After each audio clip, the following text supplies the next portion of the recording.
Just before we begin this episode, I do want to say that our hearts and minds are with our Ukrainian audience right now.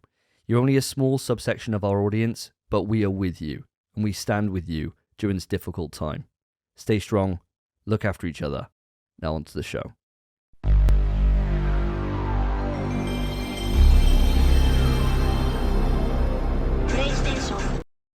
Hello and welcome to episode 37 of In PSWeTrust. My name's Davey, and joined with me, as always, is Phil. Happy Sunday, boys, and come on, you Reds! Liverpool, we just lifted the English Football League Cup, the Carabao Cup, or the EFL Cup. It was 10 penalties to 11 penalties. It was crazy. So I've just come off the back of that, and I am hyped. We've won, boys. 1 cup down, 3 to go. And for those of us that means nothing to, Spencer, welcome to the show. Thank you, mate. Football's for pussies. Jesus, just coming in straight away strong. Just insulting, like, most of the country who actually follow football, whereas you and me are the outliers on this, and straight away just coming in with an absolute fucking bombshell straight off the back. I think Spencer's he's like a hidden football fan, because if anyone had inspected those photos that went out on the In PSWeTrust Twitter account, you might have noticed that Spencer has a football light. I also have a Liverpool light switch. What is this then? What is this kind of like, this stance that you're taking where you're just totally slating football? Is it a case, Spence? I'm gonna kind of imagine a scenario here that your dad, you're growing up, and your dad's like, I really hope that Spence is just good at football, right? I want to just send him off to camps. I want to live off his money. I want to live off what he's doing, and you just gash at it. And it's pushed on you. And he's like, no, just keep going out there. And you're like, Dad, it's raining. It's raining outside. I don't want to. He's like, get outside. Practice your penalties. You're like, Dad, I just want to play computer games. No, you're playing FIFA or nothing, boy. That is it. Football Manager, maybe at a push.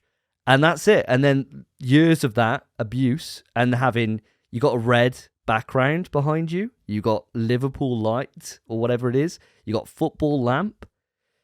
I'm piecing it all together. I feel like Sherlock at the moment. I'm seeing all these different images. I'm lining them up. Am I right on the money with that? You're not right on the money. There are some consistencies there. My room is red for Liverpool. That is the reason it is red. I got the Liverpool light switch. But all of that happened when I was like 11. And it was a case of my brother-in-law, or I guess my sister's boyfriend at the time, supported Liverpool, and he took me with him to watch the games at the pub, and that was it. And then they thought, oh, Spencer must really like Liverpool, and it was just, well, what else were me and my brother-in-law supposed to do? It was either that or play Umbrella Chronicles on the Wii. Well, it's nice to have you here regardless, even though you've got a dodgy past there, which I'm sure I'm going to revisit and make up even more additions to this bit of a gap that I don't know about. These first 11 years of your life that I can project whatever I want. And it turns out 70% of it's probably true. So we'll park that for now and we'll move on with the rest of the show. Guys, what are you drinking today? Phil, let's start with yourself. What are you on today? Well, Davey, I've had a couple of pints when I'm watching the football earlier. A little bit of celebration. I had my next door neighbour round. He bought the Peroni, and he's a big Chelsea supporter. So we went head to head tonight, and I came out the victor, and I drank all his beer. So I'm just going to keep it calm on the podcast, have a couple of cups of tea. Still on the butcher's tea, if anyone's interested. And I might spice it up with a can of Coke towards the end of the show, just to keep my energy levels up. Nice. Not bad.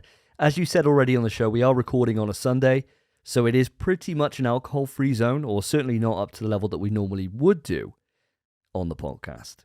And Spencer, what about yourself, mate? Well, even though it's a Sunday, I don't have work tomorrow. But even though that's the case, this past few days, and currently today, I've been really, very much ill. I've been sick, I've had some sort of flu, I've had a horrible cough, a blocked nose, headaches, not been able to sleep because I'm coughing all night. It's been shit. So, tonight, I'm on Dr. Pepper, because I got half a bottle of that, but probably I'll mostly just be drinking water, keep my liquids up. And it goes without saying, if you start really struggling and you have to go, I'm sure the audience will understand, okay? So just look after yourself, get your water in you, get that Dr. Pepper, that goodness of Dr. Pepper, which can never go wrong for anybody. Just get that in you, get hydrated, and see how long you can last for. I'm sure you can do it, mate. I'm sure you can do it. I mean, I'm ill and he's the doctor, so he's what I need, clearly. Exactly. Well, guys, I'm on probably the best tasting beer I think I've ever had in my life. I'm on Budweiser, and the reason why it's so good is because it's not mine. It's Spencer's. He left it over at my house, and by God, it's damn good. It is damn good. I had a gathering. It pretty much Spence just came round mine last Friday when I was supposed to be playing Horizon, and we'd play fighting games all night. To play Guilty Gear Strive and Smash and stuff. And he bought a load of beer over, and we were doing tequila and stuff like that. And I just woke up the next day and there's half a crate in my kitchen still. So I got Budweiser tonight, boys, and it's a tasty beverage. I tell you what, Spencer, it's no wonder you're always harping on about this. It's all right, this, you know? Bro, I thought about it as well on the night. I thought, those are my buds. I got to remember to take those. And in the morning, I remember I brought 2 bottles of Pepsi and I took one of them home. And I didn't take the fucking buds. Oh, that's actually so sad. I forgot about it until this very moment. Yeah, I thought I'd just try and just leave that silent. If I had been Phil, if I was doing Phil's tactic, it would be just not mention anything for like a year. And then it's so far gone that then it's fine, but I thought I'm going to blatantly even just tell you and show you me drinking them to your face, because even though you're not very well, I still got to pour on that little bit of extra salt to your pepper that you're having, you know? Just to try and make you feel a bit better. Do you like that condiment joke there? You like that one? That was good, mate. I actually really appreciate that. I forgive you now. Well, listen, that's enough about drinking. Let's move it on to the actual show. This time on PSWeTrust, what have the boys been playing? So it's been 2 weeks since the last episode, and guys, I do want to know what you've been up to, seeing as we've had 2 major game releases that have come out in Death Month. Spencer, I want to start with you. Bless. All right. Well, as I said, I've been ill the past few days. Elden Ring. Oh, baby. Oh. Elden Ring. I have 2 copies of the game. That's how much I love it. I was supposed to be working all weekend, so when Elden Ring came out, until today. But obviously I've been ill. I tried booking the days off, work said no, and the gods descended upon me and said, follow the lost grace. And that's what I've been doing. I've been ill. I've put in 2 days, because I didn't play it today. So Friday and Saturday, I put about 27 hours of game time into Elden Ring. Because I've been ill. What else is there to do but stay in bed and just play one of the best games ever made? Saying it early. Elden Ring is fucking sick, boys. Oh my god. The amount of shit. I'm not going to spoil the game. I won't spoil the game. I'll accept questions in a bit, but I won't spoil anything story-wise. Granted, I still don't even really know what's happening story-wise. That helps. But this game has so many like quality of life changes and new mechanics and ways to like combat encounters. So like in the old FromSoft games, even if you were like just running somewhere, it would drain your stamina bar. Now your stamina bar only drains when you've aggroed an enemy, so you're in an encounter. So you can actually just sprint forever. And then as soon as an enemy sees you, it starts draining your stamina bar. So that's really, really, really, really nice. Really nice. Because I used to be a bit annoying in the old games. The ladders. Oh my god, I've gone on about this for years. The ladders in Dark Souls have always been like normal ladders, but with poles sticking out the sides, but you can still slide down them. It makes no fucking sense. Fixed it. There's no poles on the sides. It makes sense. You can slide down them now. Beautiful. They've added guard counters. If you block a move, you press R2 immediately after blocking the move, and you do a cool swing which drains quite a lot of your stamina, but it deals so much stagger to them. Damage to their super armor, which is like a hidden gauge, and if you max it out, it staggers the opponent and you get a critical hit. This game's sick. I've played 27 hours. I'm going to be playing more. I feel like I've barely scratched the surface of this game. My what's it called? My card, where it tells you how well you're doing in the game, says I'm about 20% through in 27 hours. And that's only story based. That's nothing to do with the side quests. I was going to ask you about this length, because obviously, as you've already said, so you're siding on the same way as the critics then, because this game is currently sitting at a 97 on Metacritic, which makes it one of the best games ever made, which is insane, right? That's just nuts to me. I mean, I'm a huge Souls fan, but I've been too far up the arse of a game that I'll be talking about in a moment to actually sit and have time with Elden Ring yet. I'll be getting onto that in the next couple of weeks. I wanted to ask you about that time, because like you said, 27 hours, if you were thinking a traditional Souls game now, you'd probably have about 13 hours left, and then you'd be finished on a first run, about 40-ish hours. And that always feels nice, right? It always feels like a good length. And obviously, if you suck at the game, it's going to take you considerably longer than that. Is the fact that this game potentially, if you're playing this at a normal rate, instead of doing, like 14-hour days on it, does that kind of worry you, that you could potentially have like 100 hours in front of you?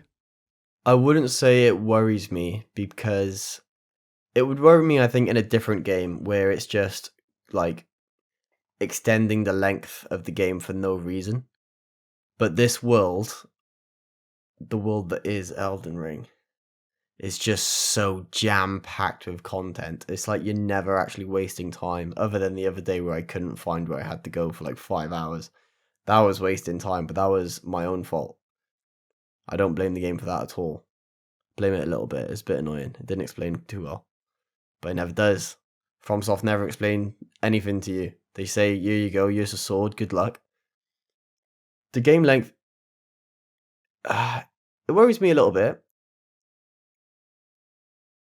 But it shouldn't really be an issue unless I stop enjoying what I'm doing. And so far, with all this time, even though I'm making very slow progress, I'm still enjoying it. I'm loving every second of it. Hell, I meant to go to bed at like 3 o'clock last night, and instead, I just kept playing until like 5:30 in the morning. I didn't even mean to. I thought, let me just get to this one area. I teleported there, and then I saw something out the corner of my eye. I thought, oh, I'll explore that. Turned into another 2 hours of gameplay. This game's sick. The game length could be 500 hours. It couldn't be 500 hours long. That pissed me off. The game length could be 3 times as long as a Souls game, and I think as long as it keeps you entertained throughout, it's fine. So what are the kind of key differences here between what Elden Ring has done and given you so far and a traditional Souls-like experience? Because the reason I'm thinking about this is this game, judging from what I'm seeing on Twitter and Facebook and everything else, is selling exceptionally well. Obviously, we'll have to wait another week on from this podcast before we start seeing actual sales data here. But I wouldn't be surprised to see this sell the best out of every Souls game so far. And the thing is about Souls games, and I imagine it's the same for this, and hopefully you can confirm that or not for us, is that Souls games are for a particular niche. They're not for everyone. They're not for mass market. And my worry, and from what I'm seeing so far anecdotally on Twitter and on Facebook, is that people are buying this game kind of under the illusion that it is a game for everyone, and then they're just getting frustrated, they're getting their ass kicked, they're not really knowing what's going on. I mean, I remember what it was like my first time playing Bloodborne, which was my first introduction to the series, and I didn't know where I had to go, I didn't know how to fight enemies, I didn't know anything, and it was only through sheer determination of will that I pushed through it and found I fucking adored that series. But I could see that being the break point for a lot of people, where they think, do you know what? Critics don't know what the hell they're talking about. Why is it getting a 97? Why is it getting all these 10 out of 10s? This is trash. I'm going back to whatever I was playing before. Is this much different from traditional Dark Souls experience? It's very different, yet very much the same. Because the difficulty, I would say, and I don't think it's even up for debate, that this is the hardest game FromSoft have made. I don't even think it's close. I think this game is by far the hardest. And that's because, one, it just throws you into the thick of it, same as any other Souls game. But you leave the tutorial, and the way the world is constructed is as soon as you walk out that door, there's a boss. And not just any boss, it's a boss that's supposed to beat you down to teach you that you need to sneak past it or go a different route and grind and level. Figure out the mechanics, get a better weapon, figure out your build and how you want to build your character and do that and then come back to it. But a lot of people and a lot of streamers I've seen are being like, I'm not going to quit. I'm just going to keep fighting him until eventually I beat him. And then it takes 4 hours. They eventually beat him and they're like, well, what do I do now? A lot of people I've seen are playing this game and yeah, they think it's for everyone. They do think it's for everyone and then just complain because it is too hard. It is too hard for a lot of people. But in terms of like the Dark Souls community, the game's still harder than it ever has been, yet it makes sense. So it's just another learning curve for like us, which we're happy to learn. Whereas new players, they kind of already have so much they don't know from the prior games that they have to learn all of that and the new stuff and try and balance it in a way to make the game work for them. And a lot of people are struggling with it at the minute. I'm surprised this game reviewed as well as it did, because as soon as I got out and I fought the first boss, I got my cheeks clapped. And I cannot imagine, especially with what we were talking about last episode with reviewers trying to play on easy mode and just playing bits of a game. I feel like the reviewers must have left the tutorial area, looked at the world and said, oh, this is a masterpiece, and not have actually played it. Because if they played it, they'd have been like, this is a 2 out of 10. Well, I think the difference is going into like a Souls game and something like Sifu is that you know which of your review staff is going to gravitate towards playing those Souls games. You know, it's got such a lineage now at this point that there's bound to be someone on staff that is a Souls fan. And so then you'd put the review to them. You wouldn't give it to like, you know, the intern who's just started last week and whose favorite game is Pokemon, right? You just wouldn't think of doing that because they're going to be in for a hell of an experience. Whereas you chuck it to the person that's already got that kind of inbuilt skill, that inbuilt knowledge, chuck it at them so they can then cane through it and get you a review out in time. So I imagine this time it was actually probably reviewed by the right people, rather than it be a case of like Sifu, which was kind of unknown how difficult that game was until we actually just got into it. Like, you know, I thought it was just going to be like a Batman kind of style game, and it was nothing like it. So I suppose that's probably the reason for this. But question I want to ask you, and it does kind of get me worried, and obviously I haven't experienced this myself yet, so it could be that I'm taking this out of context, and when I actually get into it, it doesn't feel like this. But what you said there about grinding up to be able to take on a challenge, that sounds quite worrying to me, because, you know, traditional Souls is a case of if you're just not good enough, then you can go grind, right? Like, you can go and just run the same area over and over and over again to get, like, you know, extra heals or to get your extra grass or whatever it is that you need. And at the same time, you're gaining levels, which then can make you stronger to go into that boss fight. But traditionally speaking, you don't really seem to even need to ever bother doing that in a Souls game because it's kind of a gradual hill that you're climbing in terms of the challenge that you go off. Do you find then that's quite different in this? I think even with like starting gear, you can still beat at least the bosses that they throw at you early on. I haven't seen the bosses late game, so I can't speak for those. I've seen people beat those early bosses with like starting gear, so it's definitely like you could just learn rather than go and grind. But I think the game is suggesting that grinding is the smarter choice, and it's not a case of a tedious grind where you just find some enemies, kill them, rest at a bonfire and do it again. It's a case of there are dungeons all around the world that are easier than the bosses the games are throwing at you. You go through there, kill some enemies, maybe find a new, what's it called? Art of War, or whatever it's called, like a special ability. And then it takes you to a boss, which would be infinitely easier than any of like the story bosses or the world bosses. There was a boss I found in the world the other day in some swamp, and Jesus Christ, I tried it for about 2 hours and thought, fuck this, I'm not even getting close. And I've not gone back since. I'm waiting till I'm about to beat the final boss, and then I'll go back to him. Because he clapped my cheeks, and I know I could learn that boss fight.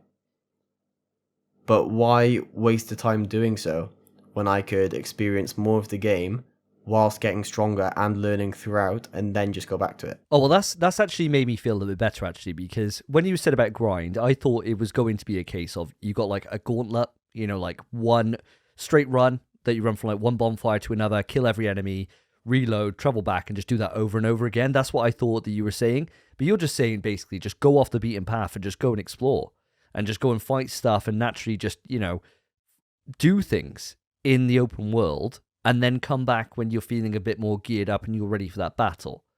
So that's a very different thing from what I would imagine a grind to be. So that's made me feel a little bit better. There's a couple of other things I wouldn't mind asking you on this. So from what I've seen at the start of the game, you pick then a class, and they've all got like weird names. They're not like knight and things like that. It's all like weird names, isn't it? That I can't remember offhand. Is it the same as like a typical Souls game in that those levels that you have, they don't really matter? Like you could go in as a knight, but then quite early in Dark Souls, you can get the levels to be able to then change to then go into magic use and things like that. Is it still that kind of way? Does the leveling still work in that quick kind of style that you can then just change your abilities and change your things on the fly? Yeah, it's 100% the exact same kind of system they used to use. Most people I've seen have chosen the samurai class, which is just like cool samurai armor, a shield, and a katana. And the class I chose was the warrior, which I think people would usually mistake for the knight, which is sword and shield. But the warrior in this game is dual wielding skimmies, so scimitars. And I knew I wanted to do a dex build in this game. I said that for months. So that's what I did. I regretted it for a bit at first because my damage was shit. And I thought, should I respec or should I lean into it? And I made the choice to lean into it.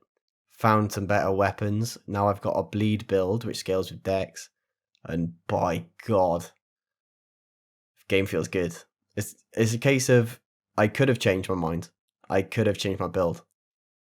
But I knew that there was going to be some way to make it work. And that's what I did instead. And final couple of things for me, just before I hand it over to Phil to see if he's got any questions he wants to ask. How are you finding the performance?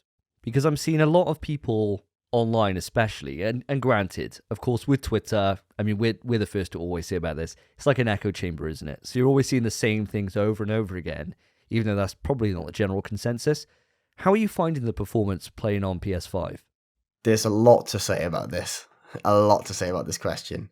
Firstly, I want to address anyone who listens to this who thinks, why is this worse looking than Demon's Souls? Bro, it was a different developer. Demon's Souls was done by Bluepoint. It was a remake of a game, not a game done from scratch.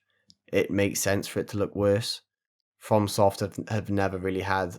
They've had beautiful environments and stuff, but for the times, people are saying this game looks like a PS3 game. It doesn't. If you go back to a PS3 game, those look like arse now. I played Last of Us 1 on the PS3 the other day. It doesn't look good. It does not hold up, especially when you compare it to Last of Us 2. In terms of performance, rather than like aside from Demon's Souls, it being a correlation, every single platform seems to have its own issues. All of them suffer from the same frame rate issues, and that's mostly all that the PS5 suffers from. Granted, I'm playing on performance modes, which is supposed to be 60. It targets 60, but you get drops of like low 40s, which if you're used to playing on 30, you probably wouldn't notice it, but I'm used to 60 being a PC player. Well, I used to be primarily. I notice it, and it does bug me, but it's gotten to the point where I've just gotten used to it now. I got used to it quite quick, so it's okay, and it doesn't really hinder your gameplay at all. But then the other platforms, my friend is playing on his Xbox Series S, and since day one, apparently it's been a bug with the Xbox. You cannot connect to the online services in Elden Ring. He hasn't been able to connect to online at all. And obviously he's playing his first playthrough. He doesn't really want to get invaded, so it's not hindered him much at all, and he doesn't really have anyone to co-op with. So it's not really bothered him. But that is a bug that's happening on Xbox right now, and I'm sure that is hindering a lot of players' experiences. And PC have their own issue where they can't properly customize their keybinds. So a lot of players who say play with a left-handed mouse, to be fair, I would never play Elden Ring on a keyboard and mouse. That would be disgusting. But a lot of people can't customize to make the game the most accessible for them. And that's a huge issue that I'm sure either FromSoft will address or modders will bring into the game, probably within the next few days. Yeah, I mean, that co-op thing on the Xbox, that sucks. That really sucks. I mean, sure, general performance in terms of frame rate and stuff, that of course matters, especially in a game like this. Especially if you're doing PvP or something, I can imagine it's doubly important. But I can imagine there's a lot of players who probably thought, do you know what? I'm going to play this through. I always play Dark Souls in co-op, right? There's bound to be people out there that only ever experience it that way. I mean, I normally play through, like you were saying, Spence, I normally play through it solo. And after I've done the game, then it's open the fun then with co-op and just kind of just have fun and just go through it together, right? And just have a laugh. But I like to kind of have that kind of punishing experience solo, where I could just cry to myself and nobody will know. Except for the wife when she opens the door. And then she's like, ooh, ooh, and just closes it behind us slowly, right? That's all I want. I don't want anyone else sharing my pain with me. But I can imagine there's quite a big subset of people that do like to play that way, and having that kind of gated off to them at the moment because of a bug, that really sucks. That's horrible. And the same thing with PC as well. I do feel sorry for them. Like we said before on the last episode, accessibility makes a lot of sense, and especially when it's built into the PC standard, with key bindings, and that's gone. That is grim. That is grim.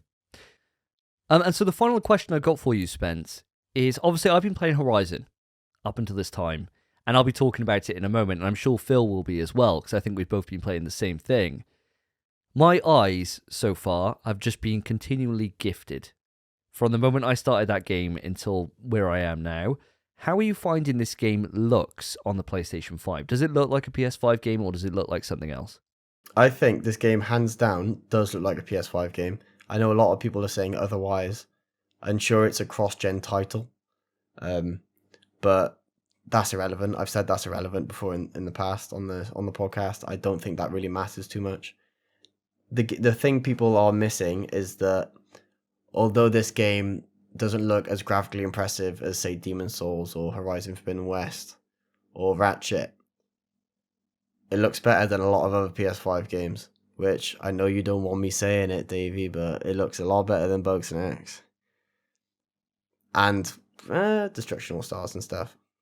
Come on. It doesn't really look better than Bugsnax, does it? As soon as you see a bunga, you know that that's one of the best things you've ever seen in your entire goddamn life. And I bet you'll be walking that statement back when we get to Big Snacks, mate. You'll be like, this is it, boys. Game development has peaked. We got bunga. We got Bunga and Fryer on screen together. This is wild, right? I can see you walking this back so quick. So don't make some rash statement like that. Use a different example.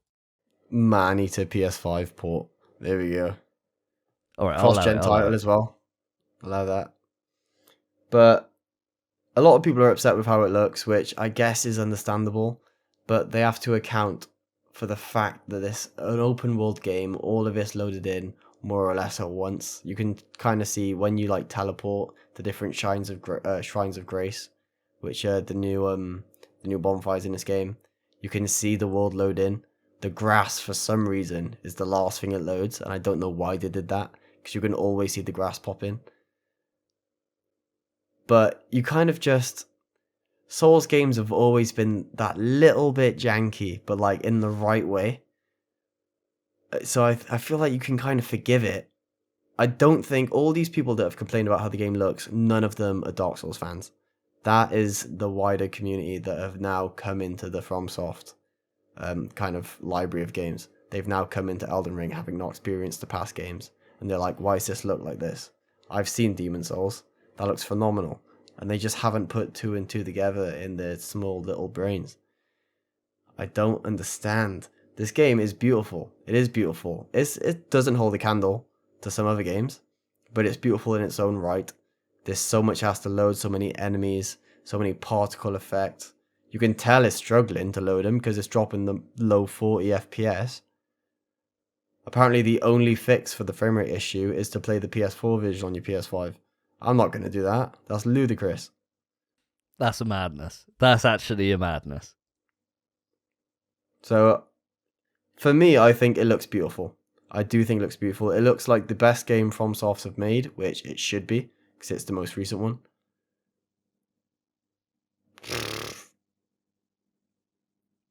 It's maybe like 8th best looking game on PS5. I can't think of what the other 7 games are.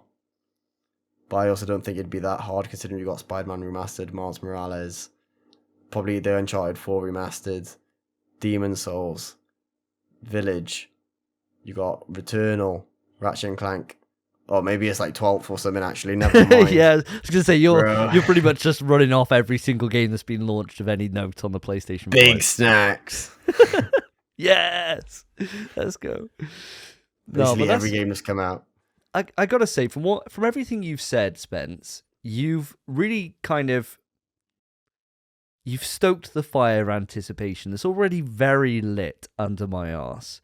And I can't wait to get into Elden Ring and to be able to talk about this with you and kind of bounce some things off and for you to be able to open the can of worms that you're going to have on your lap when I get into Elden Ring and then have a million questions to ask you because I'm just getting constantly hit against a brick wall. The one final thing I'd kind of like to say about this game is that I don't think it's my favorite FromSoft game, which I really very much thought it would be. I think it falls just short, and I know exactly why, and it's not even the game's fault, it's my own fucking bias. I hate open world games, I always have. I don't like them. And Elden Ring does it exceptionally well, and I know it does, and I appreciate the way it's laid out, how much work was put into the world. But I like the semi-linear paths that are in Dark Souls. So I'm only quote-unquote 20% through the game. But for now, I think I prefer Dark Souls 3 to Elden Ring. But it's close. Wow. Well, that's still really high. I mean, you're still putting that above titles like Bloodborne and like DS1 in particular, and Demon's Souls as well, which obviously is a lot of fun. So you're putting it way above the rest of the series. So that's still really good praise for this. I think I'm going into this, I've got no kind of expectation about how I'm going to feel. But I'll be very surprised if I feel that it's better than Bloodborne, which is my favorite one. I honestly don't know what it would take for something to be better than Bloodborne. I don't know. But I think that's fine to have that kind of inner bias. I think ultimately, sometimes, you know, you like what you like. And it's good that they've taken this new approach to it and kind of tried to spice it up. But it's not always for the benefit of you, the player, right? And you might enjoy it, but you might then kind of still yearn for that older look. And I suppose that's where most of us come down when it comes to Resident Evil, which we can say here. You know, we like the new way it's gone, but we always prefer to, well, me personally anyway, I'd love for it to go back to what it was on the PS1 and for it to go back into, you know, like Resident Evil 1. I'd love that. But that's the way it is, and that's your own way of projecting onto the game that you like. And there's nothing wrong with taking it a new direction, but that's important to know. Phil, have you got any questions for Spence that you wanna ask him before we move on to what we've been playing? Oh, hey, I'm on the podcast too. Hey, guys. It was turning into a bit of a Spencer and Davey show there. We need to give the people what they want. Come on, more Phil in the show. That's what I've been hearing on Reddit anyway. Well, Spencer, I've got 3 short questions for you, and I want a yes or a no answers because you've talked about this game far too much, okay? So I only want 3 words from you, okay? So here are my 3 questions. Have you found the Elden Ring? What's in the pot that we saw on the VGAs? And what's your rating? 3 words. No? I can't do 3 words. I'll make him short. I'll make him brief. I haven't found the Elden Ring. I found 4 shards of the Elden Ring. I still haven't found the pot because the world is that vast. That's disappointing. I really want to know what's in that pot. It's a fella, bro. He's just a fella. He's just a nice bloke. I found other pots, but I've not found that specific pot. And my rating for the game... And of course, this is a rating in progress. Okay, I'm sure we're going to be hearing about this for the next couple of episodes of the podcast. You can give your definitive final ending at that point, but what would you rate it at this point? I think Phil's getting at. 9 out of 10. Strong 9 as well. It's a strong 9. This game, I have not wanted to put this game down for a second. I was actually devastated I couldn't play it today. Well, that is good. That is really, really high. And I suppose we'll have to see how that opinion changes, or if it stays the same, if it stays consistent over the course of the next couple of episodes while you dig more into Elden Ring. And of course, for you, audience, if you're playing Elden Ring right now, I'd love to know your thoughts about it, because I'm sure in the next episode we're going to be revisiting this. And it's hopefully with me talking about it as well, which would be quite nice. Write in to the email, pswetrust@gmail.com. Let me know your thoughts on the game. How is it holding up to you, especially if you're an old school Dark Souls fan? But I would also like to hear from people that are just coming in brand new into the series as well. Would love to hear from you. Phil, you and me have been playing Horizon Forbidden West. Let's go! My most anticipated game of the year outside of God of War, and it's finally here. I want to know, Phil, how are you getting on with the game so far? Make sure to tell us kind of how far you are actually into it as well, because that could kind of change your opinion on how you feel about it as well, depending on things that happen in the story. Over to you, Phil. Thanks, mate. You are right. I have been playing, and solely playing, Horizon Forbidden West over the last 2 weeks. I've been jumping in, a couple of hours here, a couple of hours there, and I have been streaming. Put my link up a couple of times on Twitter for my Twitch channel. And I recently bought a cheap PS camera, won that for 10 quid on eBay, I couldn't believe it. And it's really, really fun. So if anyone does want to join me, I'm sure the URLs will be in the description of the podcast. I've played about, 12, 14 hours now. I'm somewhere in between Chainscrape and Barren Light, just doing all the side quests and basically spending every opportunity I can to do the E3 pan and just look around, because this game is beautiful. That's all I want to do in the game. The fighting and everything else and the missions, I hate to say it, it's like the old game at the moment. It's just more of the same. There's nothing new, really. I'm only at the start of the game, so please forgive me if this game dramatically changes once I get through the gates of Barren Light. But up to now, it's pretty much the same game. But everything looks so much better. Oh my God, I cannot believe it. And of course, Spence, I know you're going to hate me. I've been playing it on resolution mode, not performance, bro. This is actually the one game where I will allow it, because as Davey said when I went over his on the Friday, he showed me a brief little moment of, I was going to say Elden Ring then, of Horizon. And I played it on the resolution mode, the 30 FPS, and it felt buttery smooth, which 30 FPS usually doesn't. So I was blown away. So, have at it, mate. Enjoy your resolution mode. And I'm sure this game is going to take me hours upon hours upon hours to get through, because, as I say, a lot of it is me just looking around and just enjoying being in the game. Because, let me say it again, the game is beautiful. I don't know how you feel about it, Davey, when it comes to its looks, but I've been blown away at every opportunity. Yeah, can I just say, I'll keep it just talking about looks right now. Looks aren't always everything. They really aren't. Sometimes you got to have some personality there. Maybe for a one night, maybe a quick couple of pumps. Looks will do it. Looks will get you through the door. But they won't keep you around. They're not going to be marriage material, okay? This game definitely is the best looking game on PlayStation 5. Without a question, in my mind. It is a visual feast. My eyes have never been this blessed to look upon something. It is insane. It's like looking at the Ark of the Covenant. I feel like my screen's just going to come out and just burn my eyes out, because it's so fucking beautiful. It's insane.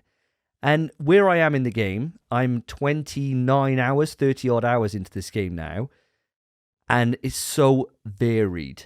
The landscape is so varied, it's actually insane. I've been in deep jungles, I've been in ice, I've been in deserts, I've been in literally mountainous terrain, I've been literally every single terrain you can think of.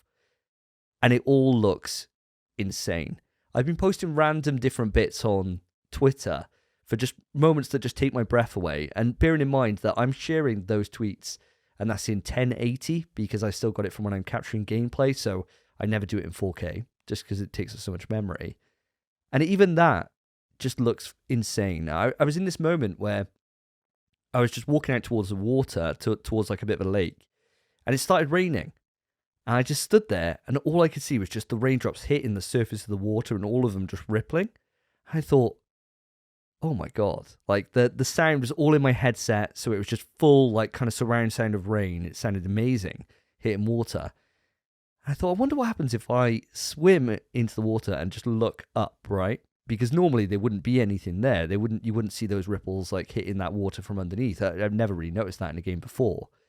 And so I did that. And true as anything, yes. It's all just hitting the top of the surface. You can see the surface getting the raindrops hitting it and rippling and stuff. And it blew my mind. It absolutely blew my mind. From the very first moment that I went underwater at all in that game, it just reminded me of the way I felt playing Uncharted 4, where it begins underwater. And I thought, whoa, this looks insane. It just blew my mind. It just honestly blew my mind. And we've had so many good experiences on PlayStation 5 already that have been technical marvels and have looked just next gen. This is the first time that I'm really excited for what this generation's going to bring. From going back and playing Horizon The Frozen Wilds only a couple of weeks ago and seeing the state of that game, I remember at the time that game was absolutely mind-blowing. And then when you compare that to what The Last of Us 2 did, it looks nothing. It looks like absolute nothing. I cannot wait until we get a couple of years deep into this generation and we can see that Horizon doesn't look like anything. Because right now, at the moment, is the most impressive game I've ever seen in my entire life. And we are only at the start of the generation. I can't believe it. You know, it's that type of game, a lot like, I think Killzone, was it Shadowfall, that we had at the beginning of the PS3 generation, where everyone was just like, my God, jaw hitting the floor at every opportunity throughout the game. Every set piece, every kind of new vista that you're able to take in. It's just incredible. And all through the game, there's so many moments. And I've only done a short amount of this game, and I can't wait to get back on and play it. I just remember this time, I'm just climbing a mountain. It's just one of the bog standard kind of side missions, right? I'm just climbing a mountain to kind of see what's at the top. And once I got up there, I spent the same amount of time that I spent climbing as I did standing at the top, looking at that vista and just looking around. And we know what comes once you get to a top of a mountain in Horizon. The rappel animation. That's the money shot. And it never gets old in Horizon. It's in there, boys. And I enjoyed every second of that. And Aloy looks incredible as she's rappelling down that mountain. Yeah, she really does. And you've got only a short bit of time now until you get something else that will kind of stop you having to use that rappel. And that, I mean, it's all the trailers. It's the glide ability, right? The Breath of the Wild glide ability. You get that fairly early on in the game. And as soon as you get that, my God, it just opens up so much in terms of exploration. Because the thing I found at the beginning, I was doing a similar thing to you, Phil, where I was doing every side quest that was on offer. I think I did everything in the Daunt, which is the first area where you are. Between that and Chainscrape, I did everything there. And I always found going up on top of the mountains, I thought, oh, Jesus Christ, this climb down is kicking my ass, right? It's kind of annoying. But as soon as you get that part, it's like, yes, I cannot wait to get somewhere high. Because then I'm just going to start floating down really slow down through everything, just staring at stuff. And you're right, it doesn't get old. It really doesn't. Now, I think what you said there in your initial kind of opening part about the gameplay, I think actually you're pretty much bang on the money with this. There's a lot of improvements in Horizon Forbidden West from the first game. In fact, in nearly every single way. And I think none of this really would have stood out to me if I hadn't just come off playing the Frozen Wilds, because playing that and then going into this, it's so obvious what they've done. The first thing I've got to say, guys, and this is for the audience especially, the side quests on this game, every single one of them add value, which is something that the first game did not do. Every single one, you either get like an armor piece, or you get a new weapon, or you get something that's going to make a huge difference to your character. In the first game, you'd be lucky you'd get, just the currency in the game and maybe some different resources to use, and that's kind of about it. Whereas in this, each one, they take probably an hour for each side quest, especially later on. They become quite involved. They're really, really, really well done. They're actually fantastically well done. And I got to say, it really adds something to the game where every single character you interact with has been mocapped. It just adds so much life into each character you interact with. For them all to have really, really good voice acting and great performances, even from just people you interact with once, and then you move on, you never see them again. I haven't really seen any character models repeat. Everyone seems to be new. I don't see like that bog standard person that you see in most open world games repeat like every 20 people. Everyone seems like they've been crafted, and it does feel like a real life place, which is something that the first game certainly didn't feel like, because really you end up just seeing people where you're talking, their mouth just, and they're just saying whatever they're saying, right? Whereas on this, everyone does feel like as if they're a main character, even though they're obviously not, which I think is really good. The other quality of life improvements that have been done to this is that the skill trees have had a major overhaul. So skill trees in this game, much like the first game, it's a case you invest in different things. So, be that trappers or be that machine upgrades or melee combat or range combat. And each of those skill trees then has, I think, 20 odd or 30 odd points of different things you can put into them. Each with their own different level of skill points they need to be able to unlock that next node. And when I first started on that skill trees and I was in that first area, I remember thinking, God, this is just going to be work. And am I really going to use any of these things, right? I know what weapons I like. I know which weapons I don't like from the previous game. Am I really going to be too bothered? And what I found over these last 15 or so hours that I've been playing, after my first initial 15 hours, is that the combat and the weapons you get are so varied. There's so many different weapons in this game compared to the first game.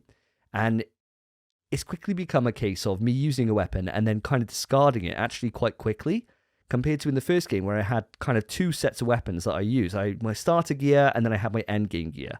And that was pretty much about it. Whereas now, even 30 hours in, I've gone through about 4 different pieces of armor that I've used.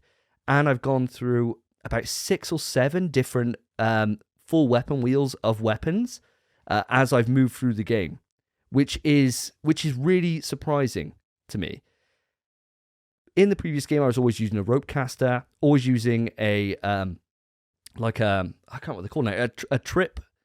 It's like trip wires, but I think they call it trip casters or something. Am I right on that one, Phil? Yeah, trip caster.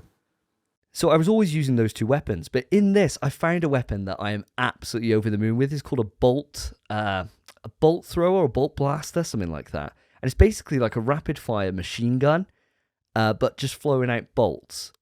And that thing is so fun to use. And getting it with different ammo types that you find in different weapons has been really rewarding for me, because I'm finding whole new uses for tools that previously maybe I didn't get along with or didn't like, and now I'm getting them in different variations, which can really make a big difference to how all my kit ends up working together. And those skills having their own individual points, which you can then level into specific weapon skills for a particular weapon, they're really starting to all come to life at this point now that I'm moving on through the game. I'm at the point where I could probably finish it if I just stuck to main quests. But much like you said, Phil, I'm going off. I'm doing everything else apart from the main quests. So I can't see myself wrapping this up anytime soon. Yeah, I could see myself talking about this. Sorry, listeners, for the next couple of shows, definitely, because I'm taking my time with this one. And just going back to what you were saying, Davey, I just want to reiterate how realistic this game looks. You're going around and the NPCs are a joy to be around. Every interaction, you're just wowed by what you're actually seeing, and it just feels so real. Like, hell, I'm moving to Chain Scrape. Every single one of them had a beer in their hands. I'd love to live there. It looked great. Yeah, I think out of everyone, being with the Ossuram would probably be the best. Be able to just literally just be there in kind of like biggish armor, but really everyone's just all about just talking about for the Forge. For everything you say, buy the Forge, and just literally just drink a thing of ale. And that's all you need. In fact, that might end up, much like you're saying, just incorporating buy the Forge into pretty much everything I say. I think it just works with everything as well. I need one of those big Horizon mugs for the next show, so I can swig my ale as we're chatting games. Yeah, I think that would be good. So, at your early stage of the game, even though you've played quite a number of hours, but as you said, you're kind of doing everything that you can within those areas, which does take some time. What are your thoughts at this stage? What do you think in terms of a rating? In terms of a rating, wow. Well, I'm kind of in a different place to you, I think, with Horizon, purely because I platinumed the original game and didn't actually get a chance to, in my busy schedule, you know me, to get back to the DLC. So it's been quite a gap. So I'm not noticing so many of the quality of life improvements that you're talking about. Because my knowledge of the previous game, I thought it was a very, very good game, right? Maybe the minutiae is lost on me a little bit in what they've actually changed. But the game itself, as I'm saying, I'm not really seeing a lot of progression outside the incredible graphics and, of course, the mocap on literally everyone you speak to. I'm really enjoying the game. I think at the moment it's probably a strong 7, which I think is probably quite low. And from what you're saying is super encouraging, because I can see that jumping up next episode as I get a bit further into the game and I start doing a little bit of difference in the game, something new, right? You're talking about all these new weapons. At the moment, it's all the same that I've seen before. I don't know what a bolt blaster is. I don't know what shredder gauntlets are. I haven't seen those yet in the game. I haven't glided. Although, did I like that in Fortnite? I don't know, maybe. We'll see. We'll see what that's all about, right? Because that's literally a rip-off from Fortnite, isn't it? Everyone seems to like that. And I do really like that rappel animation. But we'll see next episode. At the moment, I'm sticking on a 7, but that's to be concluded maybe in our next episode. So I'll put a couple of hours in over the next 2 weeks, I think. Well, for me, guys, the way I'm thinking about it... sorry, I'm doing like a Spence here when I'm going to talk about this. I want to say something that really, really stood out to me with this game, starting it especially. You start this game in the same place you kind of leave the previous one, and I really liked that. It's not very often, if I think about sequels, right? God of War, you start the next one, and they're like, Kratos is like walking around, he's like fully powered for the first mission, and then something takes all his powers off him. And then he's like, oh, God, I got to work and get all my same abilities back I've always had. And Metroid does that. Pretty much every game that has a sequel. This game, I think it's really clever what they've done here to be moving you into a new environment with all brand new machines that do not exist in the previous game. And all the ones that do, you've already got the cauldron ability to unlock them because it's in the previous game. That blew my mind straight away, the ability to be able to get a mount immediately. I thought that was fantastic. And the fact you start off in your end game armor from the previous game, but the reason why the shield is gone is because it says that the batteries run out on it. And I was like, yes, that is so fucking clever because it's like 6 months later. I was like, that is so good rather than it being back in Nora armor with a load of shit gear. I was like, yes, this is great. I agree with you, but not 100%, because there was a line of dialect in the game very early on, which I thought, that's a bit lame. And your buddy comes along and he goes, oh, you're travelling a bit light. And Aloy turns around and went, yeah, I lost it in a fight. Oh, yeah. Yeah. Those weapons wouldn't be shit now at this point in the game anyway.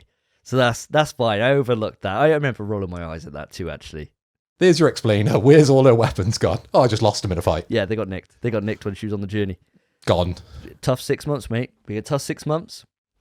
I got to say, I think that by the time you get to where I am in the game, I think your opinion is going to be vastly changed. Because as the world opens up, you get a whole host of activities to do outside of just side quests. And the side quests really start adding a lot of depth to them. And from following the main missions through, you get upgrades and you get tools which then can make going off the beaten path even more rewarding. So I think you're going to find that there's a lot there. And especially when you get to your first cauldron, I think that's going to blow your tits off, because you'll see just graphics on a whole other level. Those cauldrons are probably the best looking thing in the game, which is saying something. I think where I am, from seeing the story to where I have, where things are really moving, and obviously I'm not going to talk about any of the story stuff, especially for you audience who haven't played it, and for Phil. I think so far I'm going in with this game being a 9 out of 10. Easy 9 out of 10, without a shadow of a doubt. I think the only things that stop it from being a 10 is from what we kind of talked about already, which is that even though it improves on every single aspect of the previous game, every single facet has been improved significantly from the last game, it doesn't do enough new in there to really warrant it being a 10 experience for me. Now, that could change depending on where the story goes to. At the moment, the story is really building, and I'm seeing a lot of stuff that is blowing my mind, and I can't wait to be able to speak about this with Phil when he gets to where I am, but I'll need to play it through to 100% to see if that moves from that. But I'd go with a 9 out of 10 on this easily. And I think that's enough, guys. We've gone quite a long time on this talking about Elden Ring and Horizon, but as we already said earlier in the podcast, these are probably our most anticipated games of the entire year. So it's worth giving them the shine that they deserve. Now let's move it on to quick news. Quick news. Just to let you know, listeners, Spencer has started feeling really, really bad, and he's had to go. So we've had to just let him go. But if I see him on Elden Ring, as soon as we finish this show, I'm going to go mental at him. So for his safety and his health, I hope he's managed to get his head down and get some rest. So it leaves just you and me, Phil, the golden gods of In PSWeTrust, a PlayStation podcast, even if I do say so myself. I would be pouring one out for a fallen brother, but I am drinking boiling hot tea and I don't want to scold myself. So I hope Spencer gets better, and I really, really hope he's not just jinxed us and he's now on Elden Ring, smashing through that content. Yeah, I hope not too. So let's move it on to quick news. And for today, Phil, I was going to say, guys, this is going to be so weird just being us two, mate. So weird. For today, I've decided to go for Street Fighter Voice Collection. So you can... Quick news. A next-gen upgrade for Cyberpunk 2077, which has been greatly anticipated, is now finally live. And until the 3rd of March, you can buy the game on sale for $19.99. So if you have been thinking about picking it up, now might be the time to get it. In terms of what this patch actually has, it has new weapons, new apartments for V, ray tracing, visual quality improvements, 4K resolution, which is of course dynamic, DualSense features, faster loading, a performance mode, and ray tracing mode. So there's a lot here for you if you do want to go into Night City. Quick news. Yeah, I'm sticking with the funny intros. Quick news. EA reportedly noted that Battlefield 2042's trouble with the Frostbite engine, issues with the work from home, and the surprise launch of Halo's Infinite multiplayer 4 days before the 2042's release date is reason why it's failed to meet players' expectations. Did any of you actually play this game? Let me know your experiences in the comments below. Hadouken! Horizon, as if we haven't been talking about it enough, worth bringing it into quick news as well. Horizon has a play and plant program, which has launched around the world. There's 2 of them that I want to talk about here. So over in the US, PlayStation have partnered with the Arbor Day Foundation in a bid to complete 3 different reforestation projects. To take part, all you have to do is achieve the Reach the Dawn trophy. Now this unlocks after finishing the tutorial level, and a tree will then be planted. Players have until the 25th of March to count towards the project, so get to it. Now over here in the UK, PlayStation have partnered with the Eden Project. The famous biomes have been lit the same colour as Aloy's Shieldwing to celebrate the launch of the game. Thanks to that partnership, the National Wildflower Centre will create 12 acres of wildflower habitat in Morecambe, Lancashire. So that might be finally a reason to actually bother to go to Lancashire.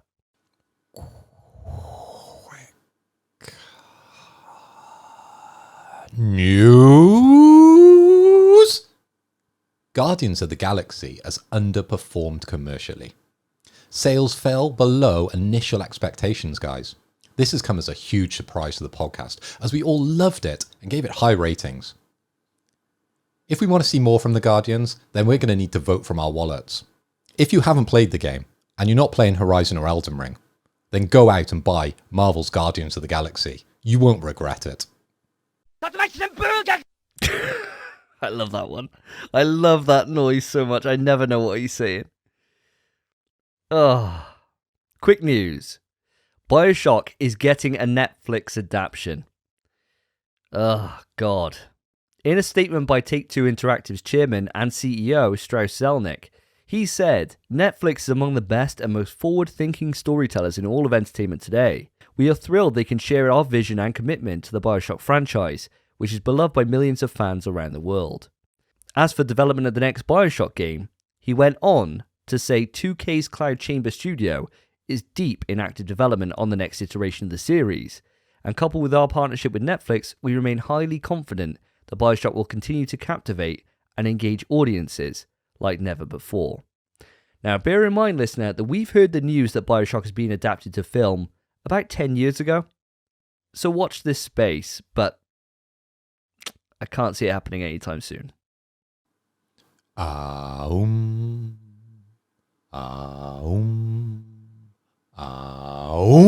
Quick news.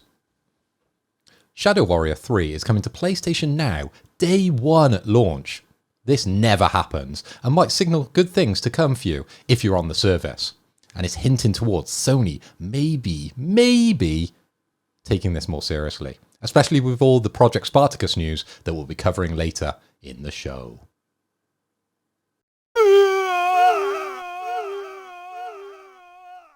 Quick news. Speaking of TV shows, Last of Us TV show apparently won't be aired until 2023, according to HBO. So for those of you that are desperately waiting for the live action adaptation of the story, you might have a little while later to go. Quick news. Quick news. We have our first look at the PlayStation VR headset design. And oh my god, guys, you want to check this shit out. If you haven't seen what it looks like, head over to the PSWeTrust Twitter, where I have actually retweeted it. Yes, I've taken control. Spencer, yeah, he was too busy tweeting about himself, so we've taken over the PSWeTrust Twitter account a little bit. So we're going to be a little bit more active over the foreseeable future. So go check out that post if you haven't, guys. Nice quick one, that. The Uncharted movie and its box office results are live. And it turns out it's exceeded my expectations by a country mile, because the film has ended up earning worldwide $200 million, which is insane, and has actually gone on to win the box office for the last 2 weekends in a row. Now, following the movie's strong opening weekend, Sony Pictures Motion Picture Group CEO Tom Rothman said Uncharted is a new hit movie franchise for the company. So we can expect to see more sequels in the near future. And now, I haven't actually seen this film. I don't know about you, Phil. No, someone bailed on me when they said they were going to watch it with me. Who? Not me. Me. I'm on about you, son.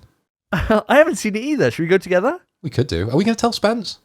Well, this is the thing. Spencer's already seen it. And he actually said it was good. He went with his missus. So he's the one who bailed on us, because we were supposed to go as a group originally. So he bailed on us and then I bailed on you. But I'm going to recouple up with you now. And so we'll go together. If we can work out the dates, I'm definitely up for seeing the movie. But I don't know what it's going to be like, because Spencer likes trash movies. Yeah. He liked Welcome to Raccoon City. And Jesus Christ, that's a terrible movie. So who knows? But Spencer said it's good. So take that opinion for all it's worth.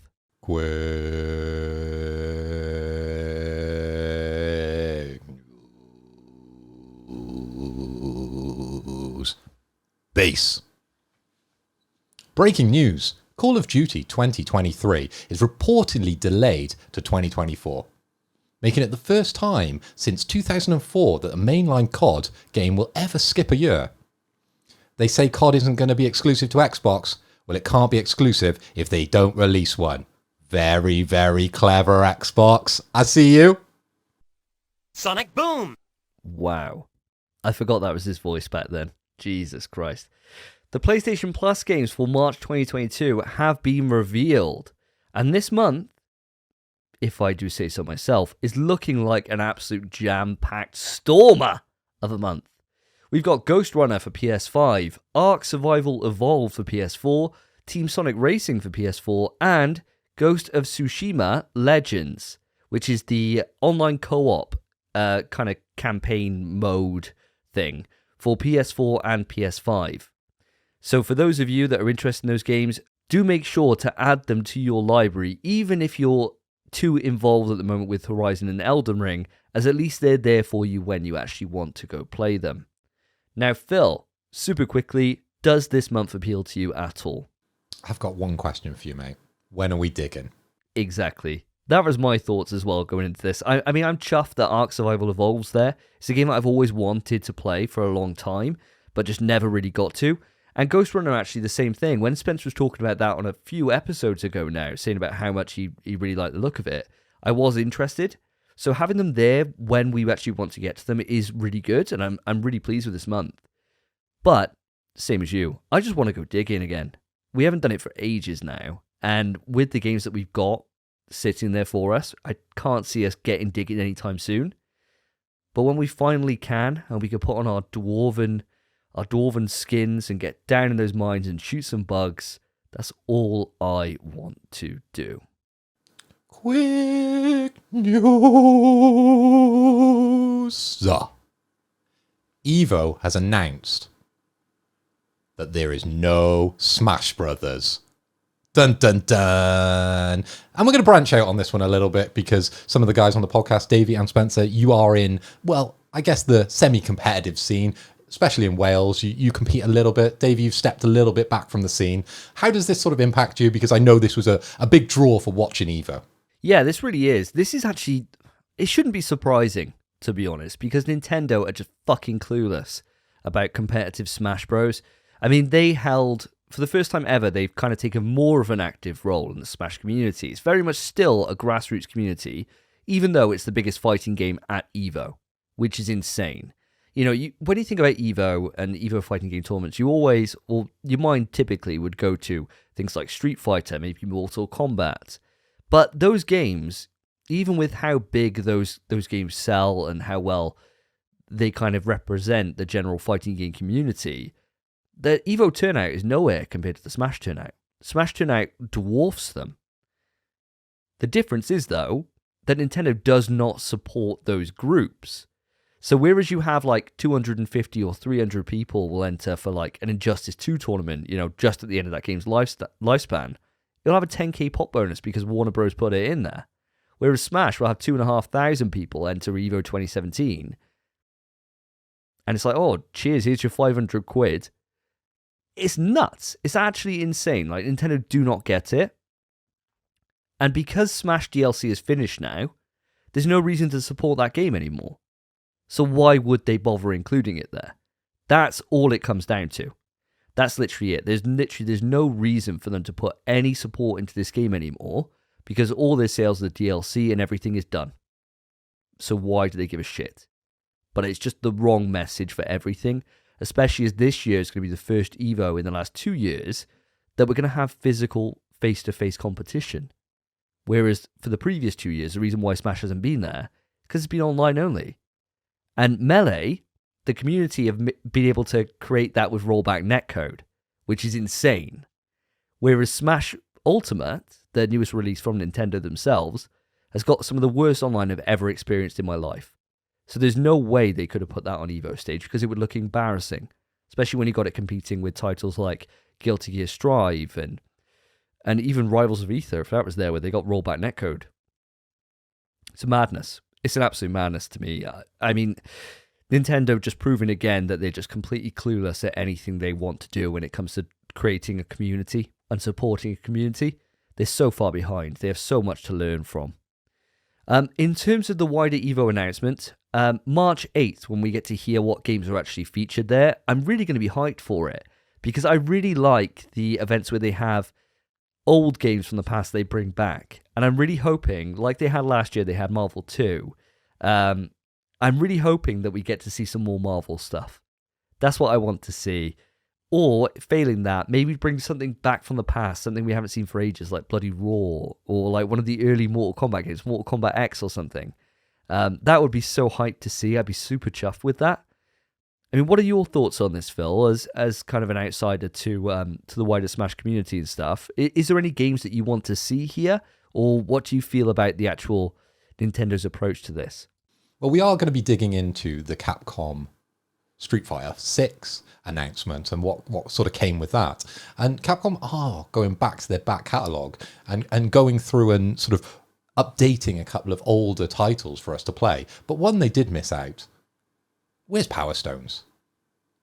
Couldn't we be playing that at EVO? Incredible. That would bring some numbers. Well, it'd probably bring a lot of older generation into the fold and just to reminisce about the past, really. But that would put a smile on my face. But just going back to your point about, Smash at EVO, That's always surprised me. Why Nintendo supported competitive Smash at all. Because if I'm looking at the numbers, I'm thinking, well, the amount of copies that I sell to mums and dads at full retail price compared to these people that claim to be competitive at Smash Brothers, the numbers just don't add up to me. I'd much rather put my effort, my time, my money into marketing towards, next Christmas and get those copies under the tree. Yeah, I think you're right. I think ultimately that's probably where Nintendo's head is as well. They don't view it as a fighting game. They don't view it as being competitive. They know there's a competitive scene there and people go wild for it. But that's not where their main focus is either. It is very much like you're saying about just getting those sales numbers in. And Smash, it sells. It sells absolute bucket loads. It often becomes the best-selling game on that individual console, outside of maybe your Mario Karts. But either way, it's a big hitter. Oh, and of course, Pokemon. It's nowhere. It's not on Pokemon's numbers, but it does exceptionally well.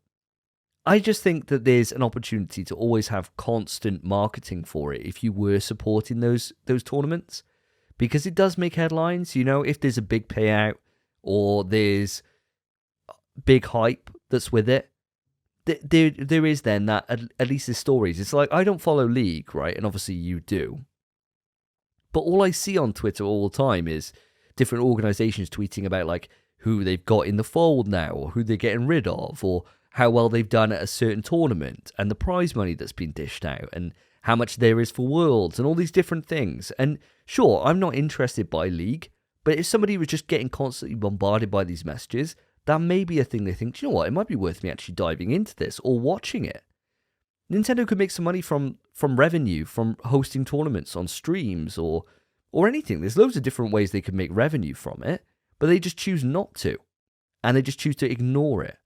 And I think that's just the worst stance you can take, is to just deny your game even being there. Because what harm does it do for them? Nothing. Just they won't make anything from it. So they think, do you know what, fuck the community. And that's just the worst stance that you can take. Especially when you've got a community which is as deep and invested as the Smash Brothers community are. It's just unbelievable. And to be fair to them, how difficult is it for them to go, we're bringing the Wii balance board into Smash? Everyone would go fucking crazy if that was their announcement at the next Evo. And they'd sell gangbusters of the game. Come on. That's the way to get it under the Christmas trees and on that birthday wish list for little Timmy O'Toole. I like the first and last name for that. Timmy O'Toole. It's a nice one. That. I haven't heard that before. He's the kid that got stuck down the well in The Simpsons. Don't know why that came into my head. Yeah. Little Timmy O'Toole. I like it.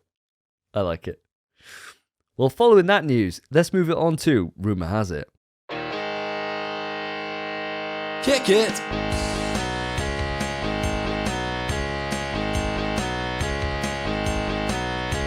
You wake up with a rumour and you don't want to go. You ask if it's confirmed and they still say no. Rumour has it that a new PlayStation State of Play could be on the way in March.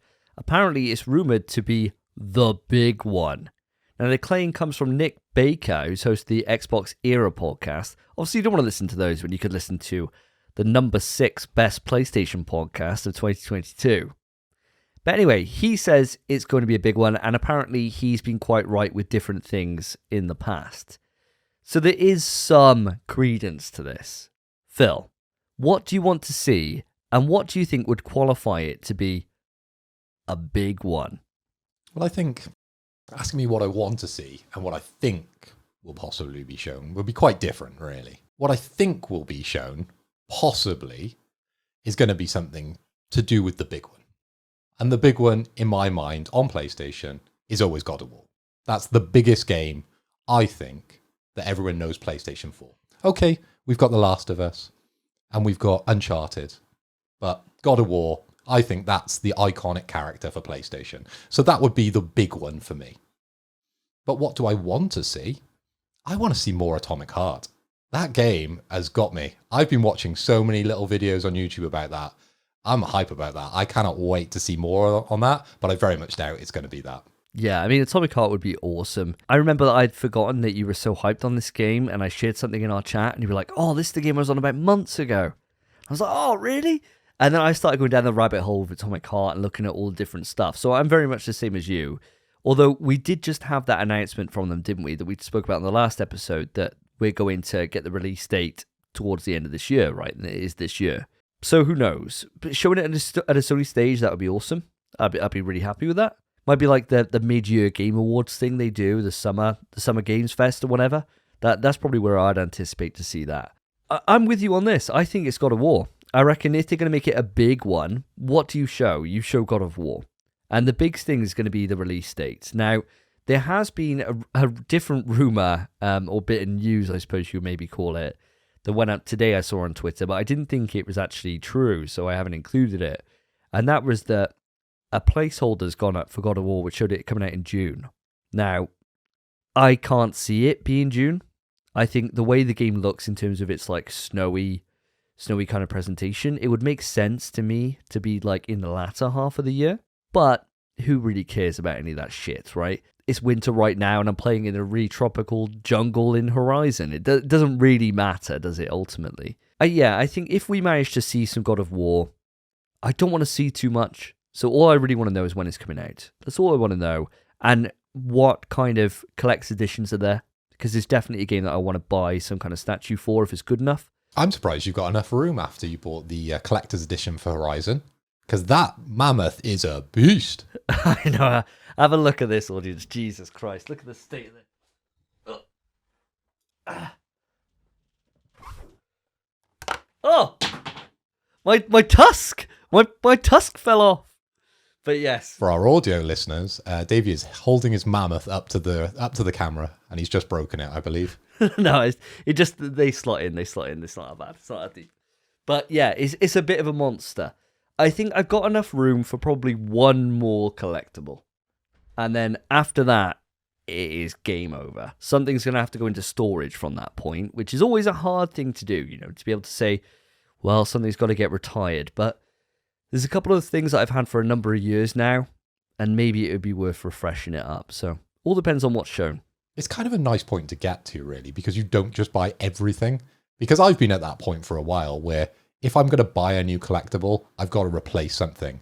So this new collectible has got to be better than what I'm displaying currently. So I'm looking forward to Death Stranding 2 whenever that comes out. If Kojima's going to bring me a new baby, I might have to move out some of the Gundams at some stage. I think they're going to be next to go on my shelf. Yeah, it is always a tough call. But that's the thing, though, isn't it? I suppose I can't really think about anything else that we could have that would be big, because it doesn't seem like it's the right time for us to see more of Spider-Man 2 or Logan or anything like that. I can see those games being shown later on this year, maybe at E3. I can't really see them being in a March presentation. The two things that I want to see above all else, excluding God of War, would be Stray on the lower end. I know it's not like a huge announcement, right? People aren't going to go wild. You're not going to see people out in the streets, woo! Like popping off for Stray. But I'm really interested in that game. I love cats. And to play as a cat, always going to be a good time. What outside of a game about a cat do you know about this? Like, what do you know? It seems like it's popping up everywhere, Stray, and it's slightly annoying me. Because everything I see, every PlayStation post I see, they've snuck it in as if we're talking about it. And now we're talking about it because they sneak it in everywhere. It's just cool. It's just how often do you get to play as animals? Not very often. And every time they kind of make an impact. I think about Tokyo Jungle pretty much on a daily basis. And so if I can have a game that I'm playing as a cat, cats have the best life, mate. They have literally, I got 2 cats, and all they do is sleep and then cuddle. That is it, right? They literally don't do anything. They don't really go outside very often. They can't be asked, especially in the winter. They just literally just meow at you until you feed them. And then when you're in bed, they get under the covers and have a cuddle. And that is it. That sounds like the best game ever. This sounds like a Nintendo Furries game more than it does a PlayStation game, doesn't it? Something big to blow people away. What's this cat going to do? Has he got a jetpack? Has he got a machine gun? Has he got an axe that he can call through walls that shoots lightning? What's he doing? Well, this is the mystery. This is why this could be the big one. It's because of Stray. But leaving that game to the side, leaving it astray. The only other thing I think would make sense seeing here would be more PSVR 2 stuff, because we know that there's the new Horizon game that's coming to it. We don't know anything about it though. We don't know what it looks like. We don't know any of the games actually, what they actually look like on this system. But now we've seen the headset itself, which we already spoke about in quick news, and it looks great. Now may be the time to actually really unpack and show the general audience and the general public what this thing can do and what games look like on it. And that would make sense to me, being around about now. Maybe we can hear about the release date, but maybe that's a step too far. They're going to need a statement game to come out with. If they're going to launch this and it's going to be a hit, they're going to need something to go along with it. When Valve released their Index, they come out of left wing and they brought us a new addition to Half-Life. No one was expecting that. PlayStation need to do the same. Is it going to be some sort of Uncharted experience? Is it going to be some Last of Us experience? Is it going to be some God of War experience? It's got to be one of the big three, hasn't it? Something amazing that comes out of left field that you're not really expecting, and it's a huge IP. That's where I think PlayStation VR need to go. So are you thinking then that the Horizon announcement isn't enough? Do you think it needs more than that? Yeah, definitely. Like, is Horizon that big? I don't know. In the whole swing of PlayStation, when I think of PlayStation, do I think of Aloy? No, I think of Kratos. I think of Nathan Drake. I think of Ellie. Well, the game went on to sell exceptionally well. I don't have those sales numbers here, so bear with me just one moment. I don't have a fucking clue. Nothing else to do, so let's all ask Google. So, looking it up, Horizon has sold 20 million copies around the world. That's pretty damn good. That's pretty high. Sure, it's not the same as like old school Gran Turismo or anything, but it is really high. In fact, looking at the total sales numbers for the best-selling first-party games on PlayStation, and granted, these are old numbers, but at the time when these numbers went up, The Last of Us and Last of Us Remastered sold 24 million, with Spider-Man behind it at 20 million. It's the number 2 games from the first party that sold the most, right, on PS4. I mean, that's pretty damn good for it now to have hit 20 million now. Granted, I don't know how old these numbers are, but even so, it's exceptionally well in terms of sales. I do kind of agree with you, though. I don't know if this is the game that would really push VR into the hands of everyone else. Maybe if it was the case that they hadn't announced it already, and they came out and then showed it, that it would be a surprise, and everyone would be like, wow, really blown away by it. But now we know. Is it going to have the same impact as if it was just shown as a shadow drop? And I don't want to turn this rumour into just speculating about VR, because we'll probably have a whole show about this. Well, I already know we're planning the next show to be heavily focused towards VR, because we might have a special guest coming on to discuss it, but more news about that in the following weeks. My example earlier was the Valve Index. They came out with Half-Life Alyx, and then nothing. PlayStation need to learn from that mistake, and they need to keep rolling the content. If we're going to have Horizon as the initial release, they need to then back that up a couple of months later with something else. And they need to keep that ball rolling, because otherwise it's going to die a death. And it's just going to be another indie kind of console. And do we want that? Do we need that? Probably not. What we need is them to take this hardware seriously for the first time ever. It would be nice, wouldn't it? It really would. I mean, to be fair, comparing it to like the Vita. Bless your soul, Vita. The best handheld that never got the chance it needed. They have stuck by VR for all this time, which is more than you can say for the best handheld ever made. I've got to think my mind just cannot go on anywhere else other than it being either God of War or VR for this big one. I really cannot think about anything else that makes sense, because everything else to me feels too far down. It feels like we're talking Game Awards this year, maybe E3, right? That we start to see more announcements for what studios are doing, because we still don't know what Bluepoint are up to.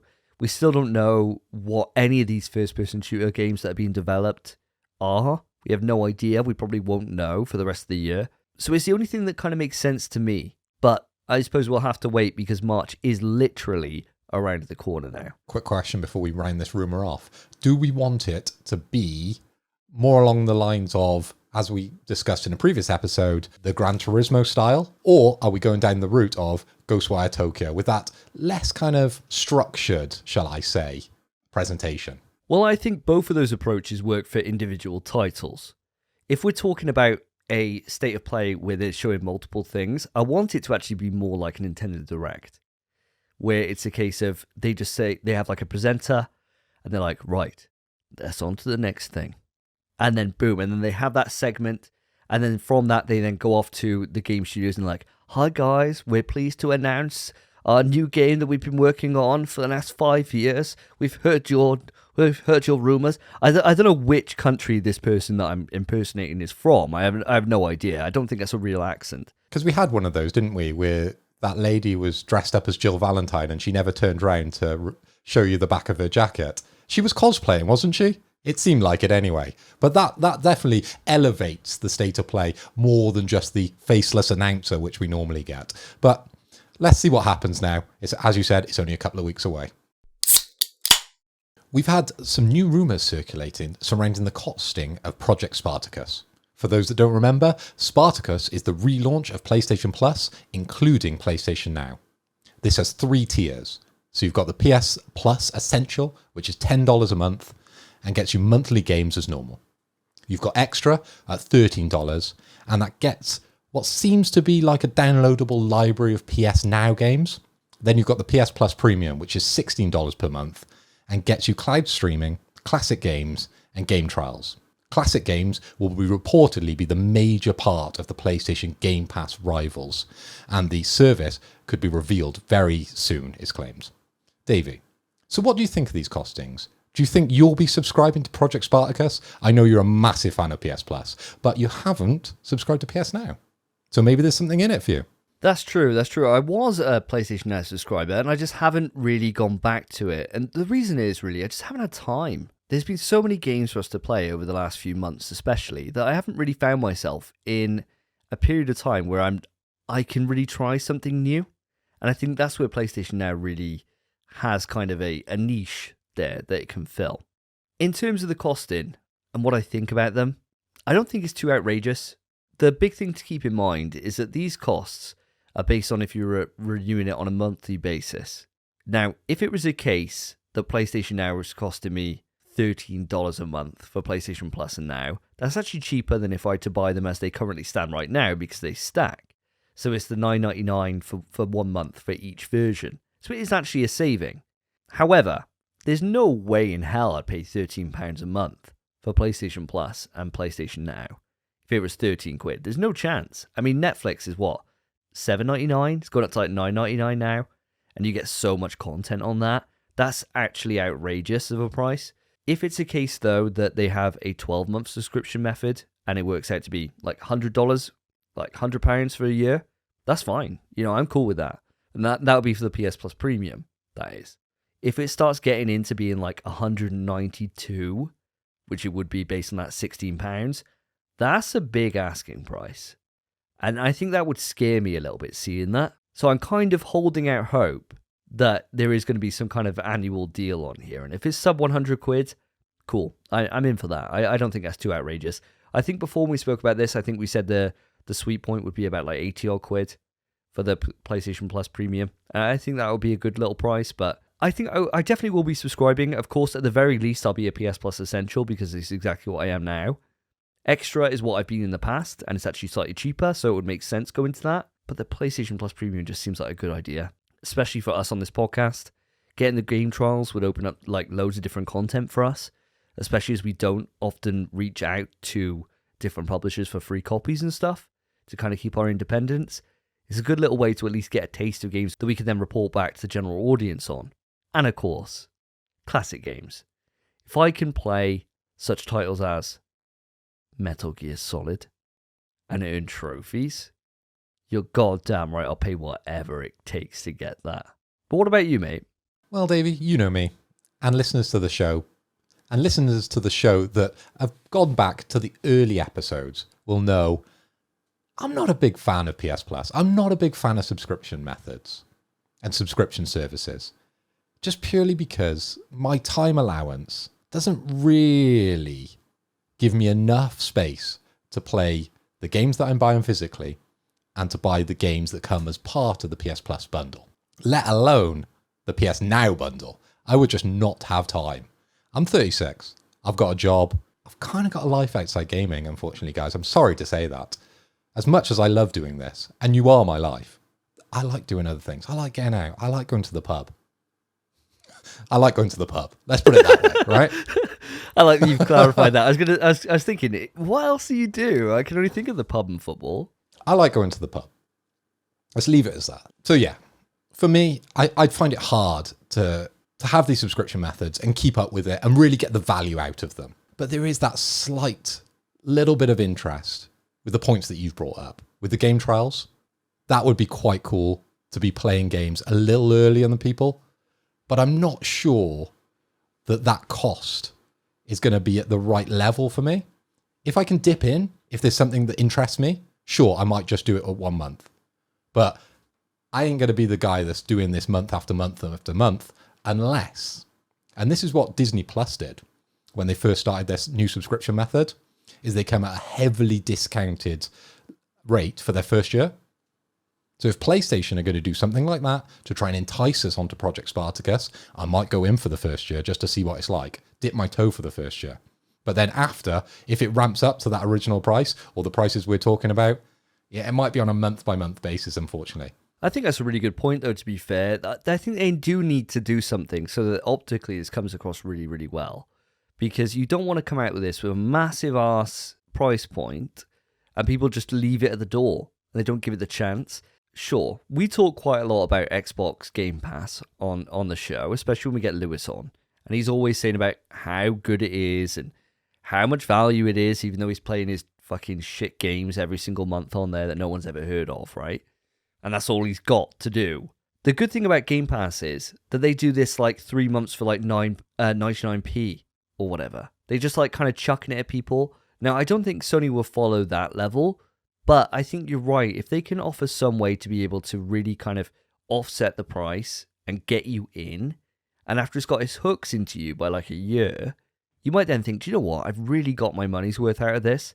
Even if it is £192, I played 50 odd games on this. If you know, think about this when you were a kid and how much free time we had as kids. And of course you were playing WoW, but if you were playing like other games, you could have like really like milked the fuck out of a system like this and play every single title on there and never buy anything. When I had my PS1, I religiously bought the PlayStation official magazine because of those demos and because it just kept us going on games. You know, games are expensive. When I was doing a paper round, okay, I was going at the pub with a lot of the money, but that extra money I spent on games. And we didn't get a lot of games per month. It's not like now where we've got disposable income and pretty much within reason we can buy what we want. Back in the day, I would spend so much time on those game demos because there was just so much variety. And I think a younger Phil having this offer of unlimited games pretty much for that level of cost, maybe my pocket money would have covered it. Yeah, that's the thing. I can imagine it being a case of I get to Christmas and I'd say, Mum, can I just have money this year? Because then I could put it into PlayStation credit and then just get like, you know, the top level of subscription and I'm done then. I don't have to worry about it, you know. Sure, I wouldn't play the newest games, but would I really care if I was like 10? Probably not. I probably wouldn't have a clue, right? I'd just play whatever and it would stop me playing Fortnite every day like a goddamn loser. And I could then start judging all my other 10-year-old mates and say, oh, you haven't played Shadow Warrior 3? You've been too busy jumping off and playing Fortnite? And I can act like some Barry Big Bollocks, which is always a good position to be in. And you're right, mate, in what you're saying. Once they've got your hooks into you, you can't stop subscribing to these services. You know, for you, if you were to stop PS Plus, you'd lose all your online saves. You would just lose them. And that's a horrible feeling. As someone who's recently lost a hard drive with some old saves, it's a crushing feeling. And if I had PS Plus, it probably would have saved them. But me, I didn't have PS Plus on my PS4, so I lost the saves. And that's why you keep subscribing for that $10 a month. Part of the reason, anyway. It's definitely a part of the reason, without a doubt. I go onto my PlayStation library and just look back at everything I've got on PS4, PS5, and I got a PS3 in my room from where I've been doing reviews on YouTube, and I went back on that and thought, I wonder what games I've got on here. And the amount of games that I've got access to download, and sure, they take a fucking year to actually download on the PS3. God, we don't know how good we got it now. It's really nice to be able to think, do you know what? I'm going to play MotorStorm that I've got on PlayStation Plus from years ago. Now, I just feel like playing it now. MotorStorm Apocalypse. I've got so much value built up now at this point that PlayStation Plus is a total no-brainer. Whereas starting one of these subscriptions now and starting at any given month, you're never going to feel the same way that I do because you don't have that value. That's exactly it. It's the cumulative cost of these game libraries that you're looking at every time. If I'm looking at my game library, I've got less than a year's worth of games. Do I really care about the majority of these games? Definitely not. Name 3 games that I'm playing on there. Outside of the digging with the dwarfs, I can't really think of too many games on there that I'd like to keep. And I've already got that on Steam. I was given that game on Steam. I think it's actually free on Steam at the moment for a trial period. So I don't need to keep subscribing to it. But I feel a duty to my listeners, my viewers on the PS Plus family that I am going to keep it up over the next year just to be in the conversation. But if I wasn't on this podcast, I wouldn't have this subscription at all, boys. I'd be out. So I think we're pretty much in agreement here, really, that with this costing, it all just depends on what they're going to come out the gate with. And hopefully they're going to come out with some way to be able to kind of cushion the blow for people so they actually dip their toes in and try the service. And then after a given point of time, it gets to the point where it becomes a service that you can't leave. And that's really all there is to say about it right now. We'll have to wait because maybe this is part of the big one that we were talking about in the last rumour. So who knows? We'll watch this space, listener. Let's move it on to the topics. Stop! Topic time! Okay, so for the first topic of today, we've got a listener topic. So, J Child has written in and he says, Dear PS Pretty Boys, plus Phil. With Sony's recent acquisition of Bungie, along with the announcement that they are working on 10 live service games, should we be worried that Sony are moving their focus away from the strong single-player stories they are now known for, as they try to chase the games to service dollar? In my eyes, the only reason to spend so much on Bungie is to harness the expertise they've built over Destiny's lifespan to bring their other studios up to speed, and may even signal these live service games being cross-platform. Would love to hear your thoughts on this. Keep up the good work. So first off, JCharles, thank you very much for writing in. Of course, listeners, if you want to have your questions read out and for us to answer them, best way is by writing into the email pswetrust@gmail.com and letting us know. So Phil, what do you think about this question? Should we be worried that Sony are moving their focus away from the strong single-player stories they are known for? Well, first off, thank you, Josh, for the listener email. But let's address something first. The PS Pretty Boys. Josh, are you not looking at me on YouTube? Why aren't I included in that? I need to hear. Disappointed in you, bro. It's definitely going to be an age thing, isn't it? You know, there's a certain point where, especially with men, generally you get better looking the older you get. Now, I saw some pictures of you, Phil, on my Facebook memories the other day when you were in your prime, when you were like my age, and you were looking really hot fire, mate. So maybe it's the case. Now, I'm not saying this. I'm on the podcast, just you and me today. I can't have you leave, and it's just me. Nobody could man that ship.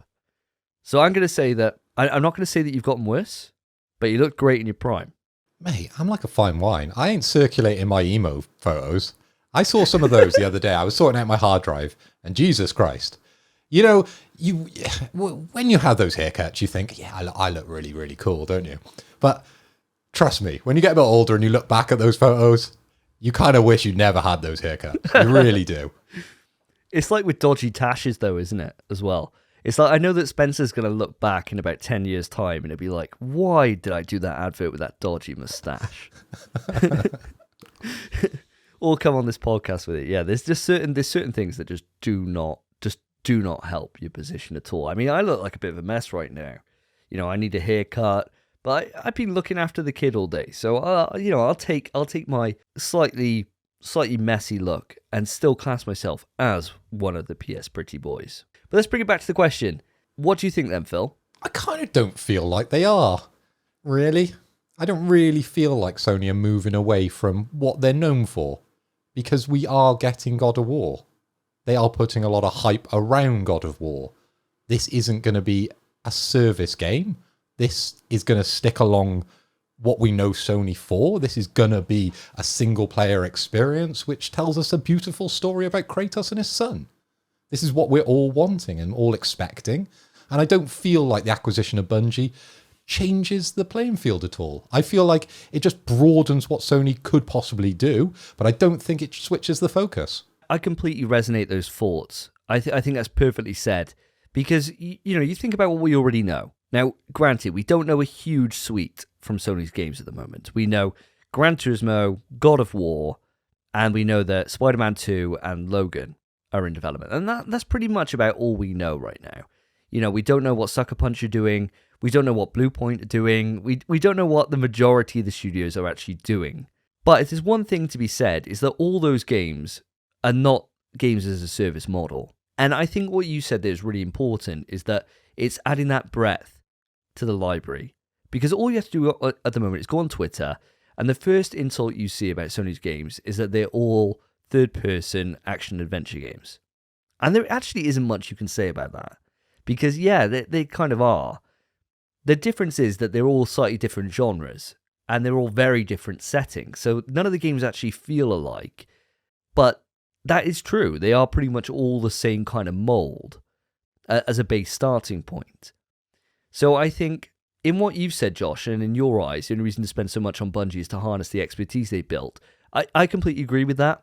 I think that's exactly what we've been saying the last couple of episodes in terms of what we can see that Sony would get out of this deal, is be able to make sure that Bungie can upskill the other studios to be able to really achieve what they want to achieve, rather than them coming out with a first-person shooter or a live service game and it go the way as, say, Destruction All-Stars or some other absolute bollocks game that they end up launching. At least they've got that studio there that can really step in and say, oh, you don't want to do this. You want to do this.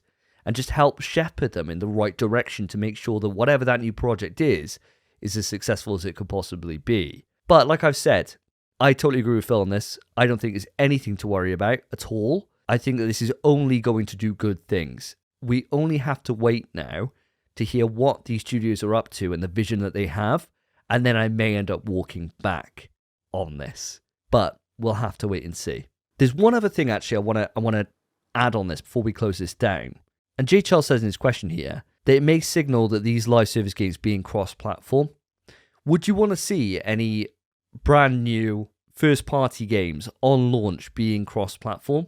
It's a difficult question, because the way I treat PlayStation is for the single-player story games. That's the majority of what I play on PlayStation.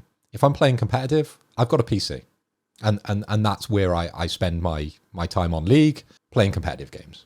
But if Sony are going to start to do cross-platform with, say, Resistance, with, say, Killzone, and bring it to PlayStation and be able to play cross-platform, I think that's really, really interesting. And I've always been a big advocate of cross-platform games. I loved it back in the early days, and I always arc back to this early memory of Portal 2. Me and Davey playing online between PC and PlayStation, and that just worked perfectly. I love that. So yes, I would be 100% down for that if they brought it day one, but it ain't gonna happen. Sony will never do it day one. It'll come a little bit down the path. I think for me, it all kind of depends on what the project is. I think if it's an existing IP that's already got an established roots, like a Killzone or a Resistance, I can't see that being cross-platform. I really can't. However, if it's a brand new title and they're saying, right, well, this is going to be our competitive first-person shooter, it's a free-to-play model, 100% cross-platform the shit out of that, because it just means that you're going to maximize your return on investment.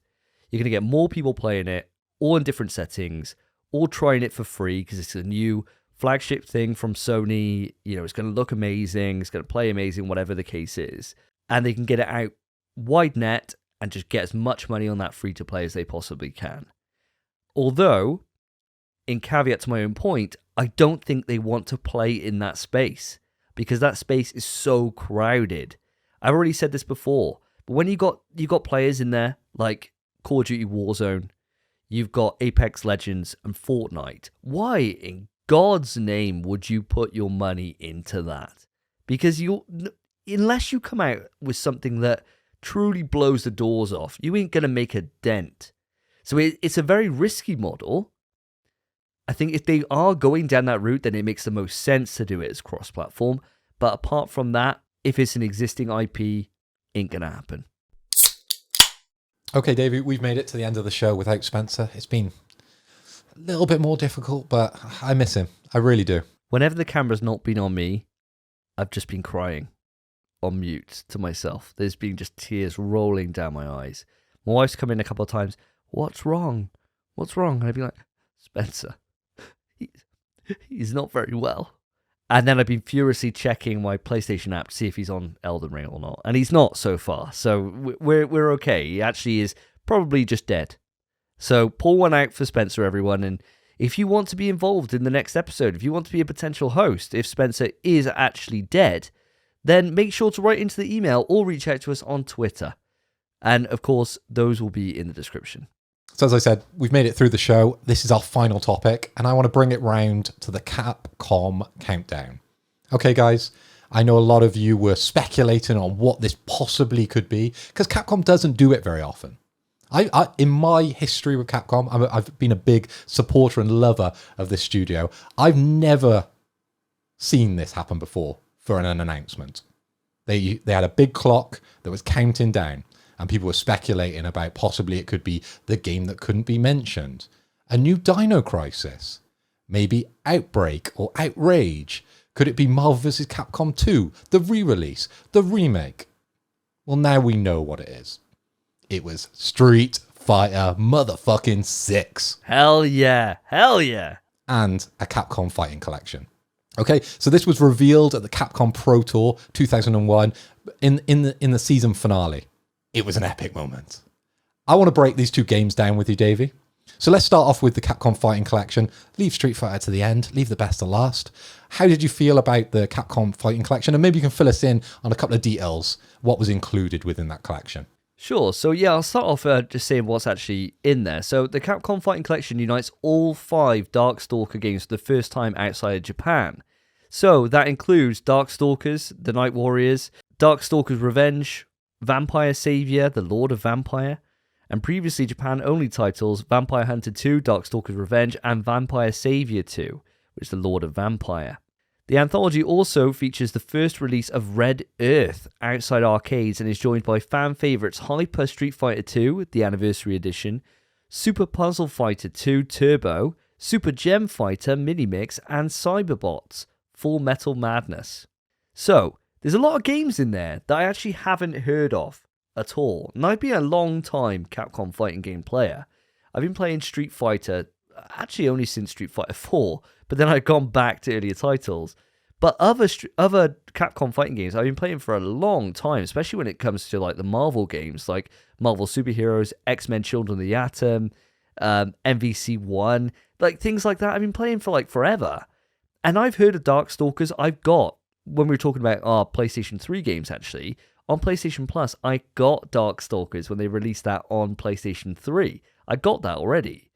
But seeing all these different games there, I know there's a huge contingent of fans that have been desperate to see, Morrigan, Felicia, for them to come back, this sexy cat lady, and of course Morrigan, with her ample bosom, to come back into the fighting game sphere through Darkstalkers. And so I was really chuffed for everyone seeing that. For me personally, this isn't something that I'm over the moon with. I would have much preferred to see like an MVC collection.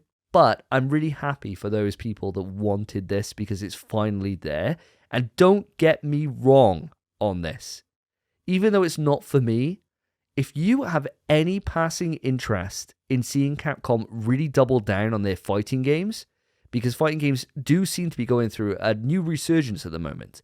You think about how good like Guilty Gear Strive has been received.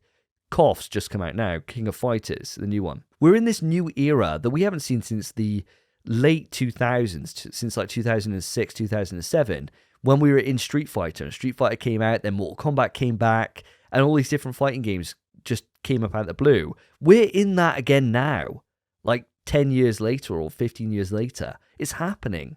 Capcom are using this as a test bed. If Darkstalkers sells, you bet your ass there will be a new Darkstalkers game. I swear to you. So if you have even a passing interest in this game, get it. Show that you care so that we get more of them in the future.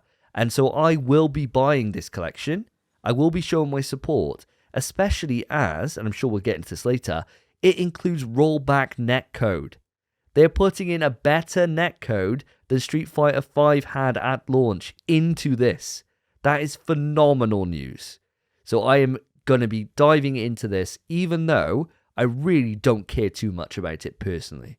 Would I be going out on a limb and say that Capcom's probably jointly our favourite studio? And we don't know hardly any of these games. It's mad, isn't it? The back catalogue of Capcom is just huge. And every time they come out with these kind of game collections, there's always a gem in there. And the gem for me is Puzzle Fighters. Because I have played that game and I do know that game. And I do love that game. So I might, well, I say I might. I'm definitely going to be buying this collection because what you're saying is correct. Unless we support it with our wallets, we won't see any more from the back catalogue. They'll just switch it off and they'll just keep working on the games that make the money. So we've got to go out and buy these sort of games when they come out. When they're given the opportunity, we've got to vote with our wallets, as I've said before. Yeah, you're exactly right. And I do remember Puzzle Fighter because it often comes back to me about games that I'm totally trash at that you are miles better than me on. And I remember being 5 years in on vodka, which we spoke about quite a lot of times on this podcast, where I'm totally inebriated, falling down your stairs, falling into your fridge, nearly knocking your mum over. And then you're like, Davey, you got to beat me at Puzzle Fighter or you're getting a shot of Sambuca or a shot of Raki. And it's like, oh, okay, I can beat you, no problem, mate. And then I just get in absolutely slap my tits off because I don't know how the game works. And that would always happen, like every single Saturday night. And by the time I'd learn the game, I'd be so blind drunk that I'd never remember it the next time. So it was like a self-fulfilling prophecy that I'd learn it that night, end up becoming competent, but then I'd never remember it because I was like 10 shots into Raki at that point. You're giving away all my secrets, mate. That was the only way I could get one on you because you were so much better than me at Street Fighter 4. I had to get you pissed up and bring out a niche game that you've never heard of and smack you on it. It was savage. It was savage. But no, it'd be good to get back into that again, actually give that a go and try it. So yeah, so that was a pretty hype announcement. In terms of what they could have shown there, this Capcom counter, do you think it actually worked? Do you think it drove up the right hype? It did for the crowd, which I think we've said this in the past, where Capcom, they do genuinely listen to their fans. When their fans want something or want something changed within the game or added to a game, we generally see it in new versions of the game. They're always willing to take a chance on those suggestions that do come from the community.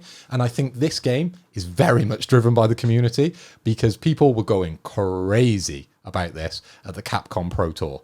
They were like popping off as if this was the major announcement. And we'll get on to the real announcement later. But for them, they were going crazy. Absolutely crazy over these games that, personally, I've never heard of, apart from one of them. See, for me, the Capcom Countdown, I didn't think it was going to be anything other than Street Fighter 6. It just made the most sense, especially as it was being shown. It was the countdown was going to end when we're getting to the end of the Capcom Pro Tour. It makes sense that it was going to be Street Fighter 6. I think anybody who really thought about it could see that was obvious.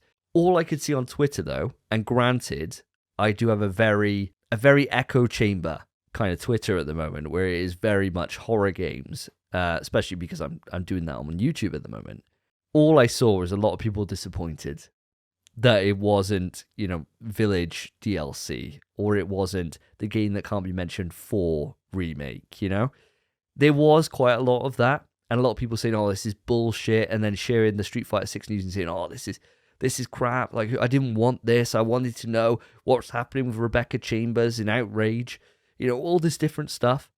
Do you think that there is a danger there in this? I think Capcom made a mistake in the way they positioned the countdown, because that countdown looks spooky.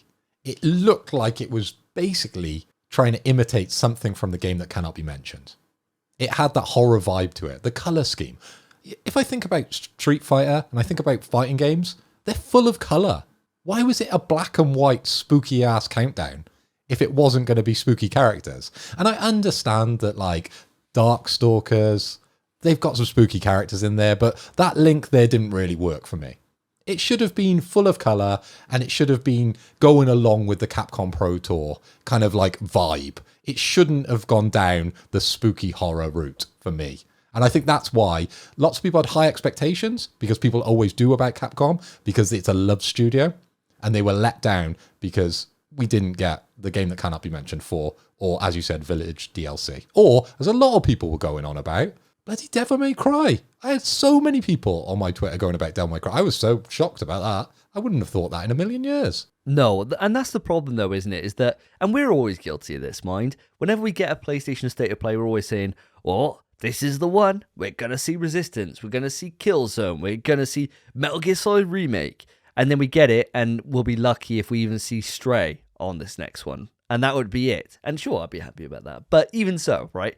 We always get our expectations too unnecessarily high, and that's part of gaming. That's part of the hype culture that we all build up. You know, we all talk about things that we want to see and that we're hoping for and we can't wait for, and then we're inevitably disappointed. And then it's only on those rare occasions where you get a showcase or a countdown or some kind of thing where it exceeds your expectation and where it goes above and beyond that and really gives it to you. So us as fans, we should know for this, right? And expecting Devil May Cry stuff out of this is mad. There is not a hope in hell. My mind didn't even trigger to that because it's not been long since we had the last DMC. We're not going to hear about that for a number of years. You know, come on. Get with it. That's on you. That's not Capcom's fault, that one. Okay, so let's move on to what the announcement was all about. And this was the announcement of the long-awaited, I would say, Street Fighter 6. And just to give you a bit of background for the people who haven't seen the video, we sort of see Ryu, and we see, what is a fake Ken? No, it's a character called Luke. They start fighting or facing up to each other within the intro. There's some hip-hop music. They go to fight, and we see a logo. That's all we got. And that logo, what do you feel about it? Well, I've actually got an arts degree, okay? And I'm sure there's people listening to this podcast laughing because they see my thumbnails that go up for the podcast and they're like, he's got an art degree and that's what he's producing. I try really hard on those. But if people want to, if people want to submit some design work, I'm more than happy, write into the email, PSWeTrust@gmail.com. In PSWeTrust, Twitter. Send me your thumbnails if you want to be featured, because I wouldn't mind a break 1 week. So feel free. But that logo, yes, it's come out that it's just from the Adobe stock website and they've just tweaked it slightly. So it's a piss take, in my opinion. But I don't truly believe it's the final logo. No. I kind of think it's just a placeholder because they needed to get something out there and they thought, oh, we're going to spend all this money. We're going to render like Ryu with a massive chest and beard and like Luke actually looking like a real person instead of what he looks like in Street Fighter 5. He looks laughable. And they spent all their money on that. And then they thought, oh, we need a logo for it. Get on Adobe stock, download, bang a number on it, and let's get it out the door. But I don't believe that's the final logo, in my personal opinion. Now, I swear, I don't want to be contrary because that isn't my role on the podcast. I quite like the logo. Yeah, I was going to say it is kind of you, yeah. I wasn't going to say it, though. I actually quite like it. I know it is just a hexagon with SF in the middle and then a 6 in the bottom right corner. It's like the most lazy logo ever, but I quite like it. And I could see how somebody would be like, 6, we don't want to do what they did in the game that can't be mentioned 6, where it looked like a giraffe was getting sucked off by a lady. We don't want to go down that route. So what do we do? And they're like, what? What's 6? Throw some things at me. And the guy's like, shapes. Hexagon's got 6 sides. Brilliant. That's what we'll do. Street Fighter 6, hexagon. Everything's got to be hexagon based. And I could see them going down this design philosophy. Ultimately, does it really matter what a logo looks like? No. No one really gives a fuck. It could literally be, like we said, a giraffe getting noshed off by a woman, and I'll still buy it. I don't really give a flying fuck about it. But I do tend to agree with you. I think, yes, it's going to be a placeholder. we're going to get some flash art because, of course, this game is being shown in its full later in the summer, isn't it? Yeah, I believe so. Yeah, so they said there's going to be an announcement later on in the year, towards summertime, that we'll actually see the game, we'll see gameplay, which would be really nice. So at the moment, it is just a teaser, just really kind of showing kind of a glimpse into the art style, and really just to let fans know that, yes, after all the wait that we've had with Street Fighter V, we're finally going to be getting into this. Now, I've got to make this pretty clear. I was a massive fan of Street Fighter 4, like huge fan of Street Fighter 4. In fact, I'm wearing, as it currently stands for you audio listeners, for you visual listeners, I'm wearing a Ryu top right now. I play Ryu. Oh, you got Ryu behind you, Phil. On this podcast, we love Street Fighter. We really do. When Street Fighter V came out, it came out on my birthday in 2016.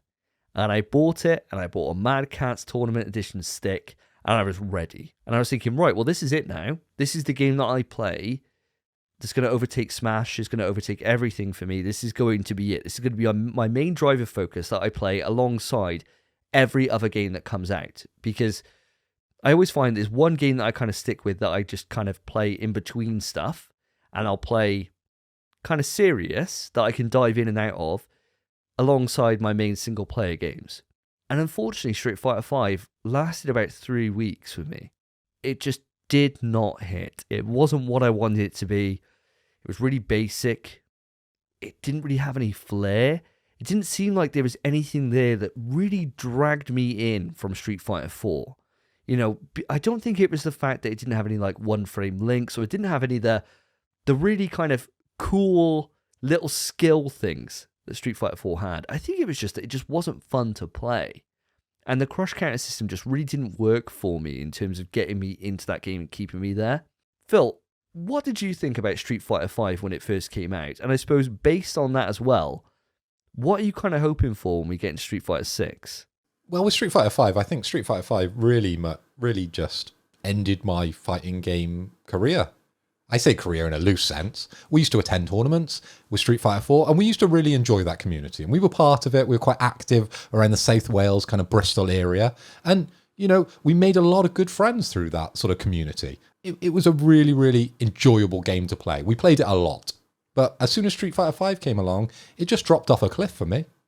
And I just stopped playing fighting games. Street Fighter 5 killed it for me. Now with the addition of Street Fighter 6, it has sparked my interest. Because looking at that intro, you can tell it's high budget. They've spent a lot on those graphics. And I think they're taking it very, very seriously.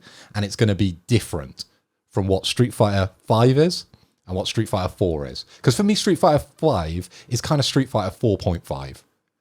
It's not a big enough jump to the next level of fighting games. And this is what I want Street Fighter 6 to be. It looks like they're going to take influence from the old. When we looked at Ryu, he goes back and he's got that old school kind of Japanese paint that like swirls around him. And then we're offsetting that with Luke and the spray paint graffiti, the new style of Street Fighter. So we're going to have the old school and we're going to have the new school in a big clash of Street Fighter 6. And that's what I'm hoping for. The hip hop style of the music is reminiscent of Street Fighter 3. And that gets me hype. I love a good tune. I'm still singing to myself the old original Street Fighter 4 tunes.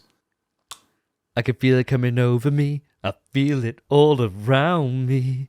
I've been waiting for this moment all my life. It's my destiny. It's my destiny. Class song. If we can get Street Fighter back to being the king of fighting games, which, granted, the last couple of years, Street Fighter's really pulled it out the bag, and they've managed to take it up from being such a pitiful launch lineup that Street Fighter V was, to really being quite an expansive roster with all your favourite characters. You know, Blanca's in there now for you, Phil. There's literally like everybody you could really want in that game in there. And they've added a lot of quality of life changes to make it look nice. The presentation's actually a lot better than it was. I think the thing that I really want from this, and this is probably going to be a bit weird, right? Because there's two things I want from Street Fighter 6. And I'm sure that you've got a host of things that you're looking for that would get you involved with this. I've been playing a lot of NetherRealm fighters the last couple of years. A lot of NetherRealm fighters. In fact, my most played game over the last 2 years has been Mortal Kombat 11. Before that, it was then Injustice 2. NetherRealm have done fantastically well with this story modes. Their story modes on those Mortal Kombat games and Injustice have been phenomenal. They've been actually just really good stories that a casual player could get in, just play the story through, and that would take them about 15 hours, and then bounce. And they've had a great experience with the game. I think there's something there that they could really do that, because you think about how good the old Street Fighter animes were in the Street Fighter 2 movie. There's enough there that they could do it. And sure, we don't have to see naked Chun-Li. We could just have it just be a case that we just have just a really good story that's built into this whole new thing where I could learn about who Luke is, you know, and all these different characters that I don't know who the hell they are, and just enjoy it. I think it's funny because a lot of people thought it was Ken. No way. They didn't understand what this character is because they'd never played Street Fighter V. And he came in, he was the last character. Was he the last character that got announced for Street Fighter V? He was, So yeah. no one knows who he is. So it's really strange for him to be in this video. Really strange. Because normally you get a fight between Ryo and Ken. That's what we had in Street Fighter 4, wasn't it? With all swirls of paint going all around them and that music. And that got us into it. And this is very similar, but we have this new character that's unknown to the vast majority of people that didn't get in right at the close of Street Fighter V. And his name's Luke. What's he even play like? He's like a boxer character, but he's got like projectiles and stuff as well. It looks cool. I'm too late to get into Street Fighter 5 now. There's no point. Plus, I'm playing Guilty Gear Strive. I haven't talked about it on the podcast yet, but we had Horizon to talk about. Yeah, I mean, they've said that Luke's going to be a major part of the story, and that's why they're showing him. They said that he's going to be a major part of the story. I just want it to actually be a story, rather than it be a case of, like there was in the last one, you get a couple of comic book shots, and they're like, Ryu is searching for the next opponent, and then it just ends. You know, I don't want that bullshit. I want them to put a bit of effort into the single-player stuff. I don't. Because I think a story in Street Fighter is like a story in Doom. They would have to play it off as a joke. Because Street Fighter's never had a story in the games. You're not going to like what I'm going to say, Davey, but I don't think they're bringing back Kylie Minogue to voice Cammy in this game. I don't think it's going to happen, mate. Don't see my dreams and then just crush them in front of my very eyes. I don't have Spencer here to be able to, for me to look away. I've got to look into your eyes and see this pain that you're inflicting on me. Oh, don't say these things. I don't know how you can look at me because I'm not one of the pretty boys. Oh, well, that's something we're against. I wonder if there's anything that we're on the same page for. Are there any mechanics that you want to see return to this from previous Street Fighter games? Is there anything that you want it to do on a fundamental level or include that would get you through the door? Just think about old Street Fighter games that we've played. So thinking back, the most iconic ones, I suppose, because the games we've really played is a little bit of 3S and Street Fighter 4. So we've got the parry mechanic, but they tried to implement that in Street Fighter 5. I believe there's certain characters that have the parry mechanic, but it's not across the board in my understanding of the game. So that would be interesting if they did that. Okay, and then for Street Fighter, I'd want the focus attack back, because one of my happiest memories in fighting game history is watching you beat Ryan Hart with a full charge focus attack into Flashy Ultra. And that was an incredible moment for me, mate. I was there supporting you. Yeah, the commentators were popping off when I watched the stream back, and sure, he perfected me straight after that game, but you know, we don't have to talk about that. In fact, I just admitted that. I should never have admitted that. Good God. What am I doing? I can edit this. I'm on the edit. I think for me, the thing I want back more than anything is I want the 3S parry. That's what I want more than anything. I want a universal parry that's got a high ceiling of entry for the skill level to be able to use. Because fighting games over the last few years in particular have gone down the more accessible route. You know, combos are much easier to do. There's bigger windows. There's auto combos now, which there never used to be. There's all these different mechanics to be able to get newer players into them. And I don't think that's a bad thing. But I like it then where there's a mechanic or some kind of inbuilt system into the game to really separate the boys from the men. And I think a parry system could be that. Because sure, you could block like a chump, but you could sit there and you could parry every single thing and have like a 3-frame window. So it's really tight. And if you fuck it up, you just get hit for a full combo or you just take the damage. I think that would be awesome. because then you get moments. You get Evo moment 37 or whatever it is. And sure, if there is a parry system, that's the first thing someone's going to do, right? They're going to chuck in Chun-Li's super and see if they can parry all of it. But that doesn't matter, because when you get into tournaments then, and you can see people where they're going for it and just parrying everything, it's hype. And it really just creates this moment where it's like, Jesus Christ, like there's the skill gap between me as a player and a pro. And I think that fighting games really need to be able to walk this fine line between getting people through the door, but then catering to those that will put the time in. And I think, unfortunately for me, that's where Street Fighter V falls short, because it doesn't have that clear distinction. Sure, you got combos which are more optimal and they're harder to do and they involve dashes and things like that. I get all that. But there's nothing flashy about that. I want something that's an inbuilt mechanic that's plain as day from the casual people, but you can really go with it. Much like Guilty Gear does with its Roman cancels. That's what I want. I want this thing that just really just creates a fine line in the sand between you and them. And I think the parry system is the best way to do it. It's going to be a difficult balancing act for sure. And that's what fighting games are all about, isn't it? It's that balancing where you want to introduce new players, but you also want to appeal to your hardcore as well, because they are the players that are going to keep playing and buy all your DLC and attend tournaments and wear the t-shirts and the hoodies and the jackets and have posters and figures and everything else behind them. So it's going to be an interesting time. I'm going to be watching it for sure. But I've got one more question before we close out the show. Who do you want? What characters? I know Ryu's your character. Ryu's your boy. He's always been your boy. You always tend to go for whoever's on the case. You're not wrong. You're not wrong. But if you're going to jump in with another character, who do you want to see? Dudley. I went to that really quick, didn't I? But yeah, Dudley. He's a character that I just think was so hyped to watch in Street Fighter 4. I loved him in Street Fighter 4. He isn't in Street Fighter 5. And sure, I suppose that you're a new poster boy Luke, he's a boxer character. It doesn't matter. He's not Dudders. He's not doing these crazy, like, corner combos where you're just constantly relaunching people. I think he's just cool. And I'd love to see him return to this. What about you, mate? I think for me, it's the obvious one. I used to main Blanca, so he's obviously going to come back at some stage. And I hope he's not just a stupid guy in a costume, which I think he was in Street Fighter 5. That put me right off it. I know it was only a costume, but still, I want him done properly. I want him from the jungle. And if I'm going to go off-piste a little bit, I'm thinking about Yun. He was a very interesting character in both 3S and 4 to watch and to play. So if we're going to bring back an additional character, I'm going for Blanca, I'm going for Yun. Those are two characters I want to see in the game. And just before we close, I want to say to all the people that are out there saying they want to bring El Fuerte back, fuck off. That character is a nightmare to deal with, an absolute nightmare. You never knew what was going on. He was jumping all around the screen, just running back and forth. No, we don't want El Fuerte on this podcast, okay? Phil, do I speak for you on this one as well? Yeah, he was a nightmare. Him and that Skullomania character that's in previous games. Get rid of him. So we're bidding those characters off. If you support those and you like them, you better make a goddamn good case for it on Twitter or wherever you can reach out to us.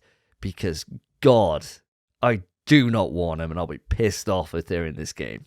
But if you do want to make a case for why they should be included, there's a number of ways that you can actually interact with us as a show.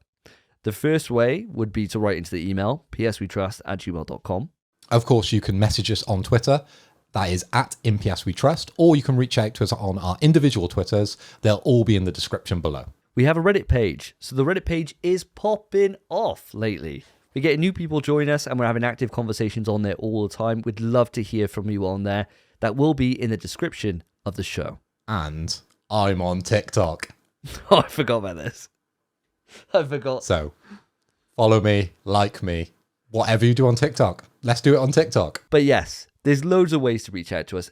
If I can ask for a favor from you, the best way to support the show would be to write a review or leave a review on any of your podcast services of choice. We're really pushing for the Spotify one at the moment because that's where most of you listen to the show. But of course, if you are on Apple or you're on Google, just leave a rating on there. It really does help us pick up a larger audience. And we do appreciate everyone that's done that so far. If you're on YouTube, like the video and subscribe to the channel for more content. And that's it for this episode of In PS We Trust, the end of episode 37.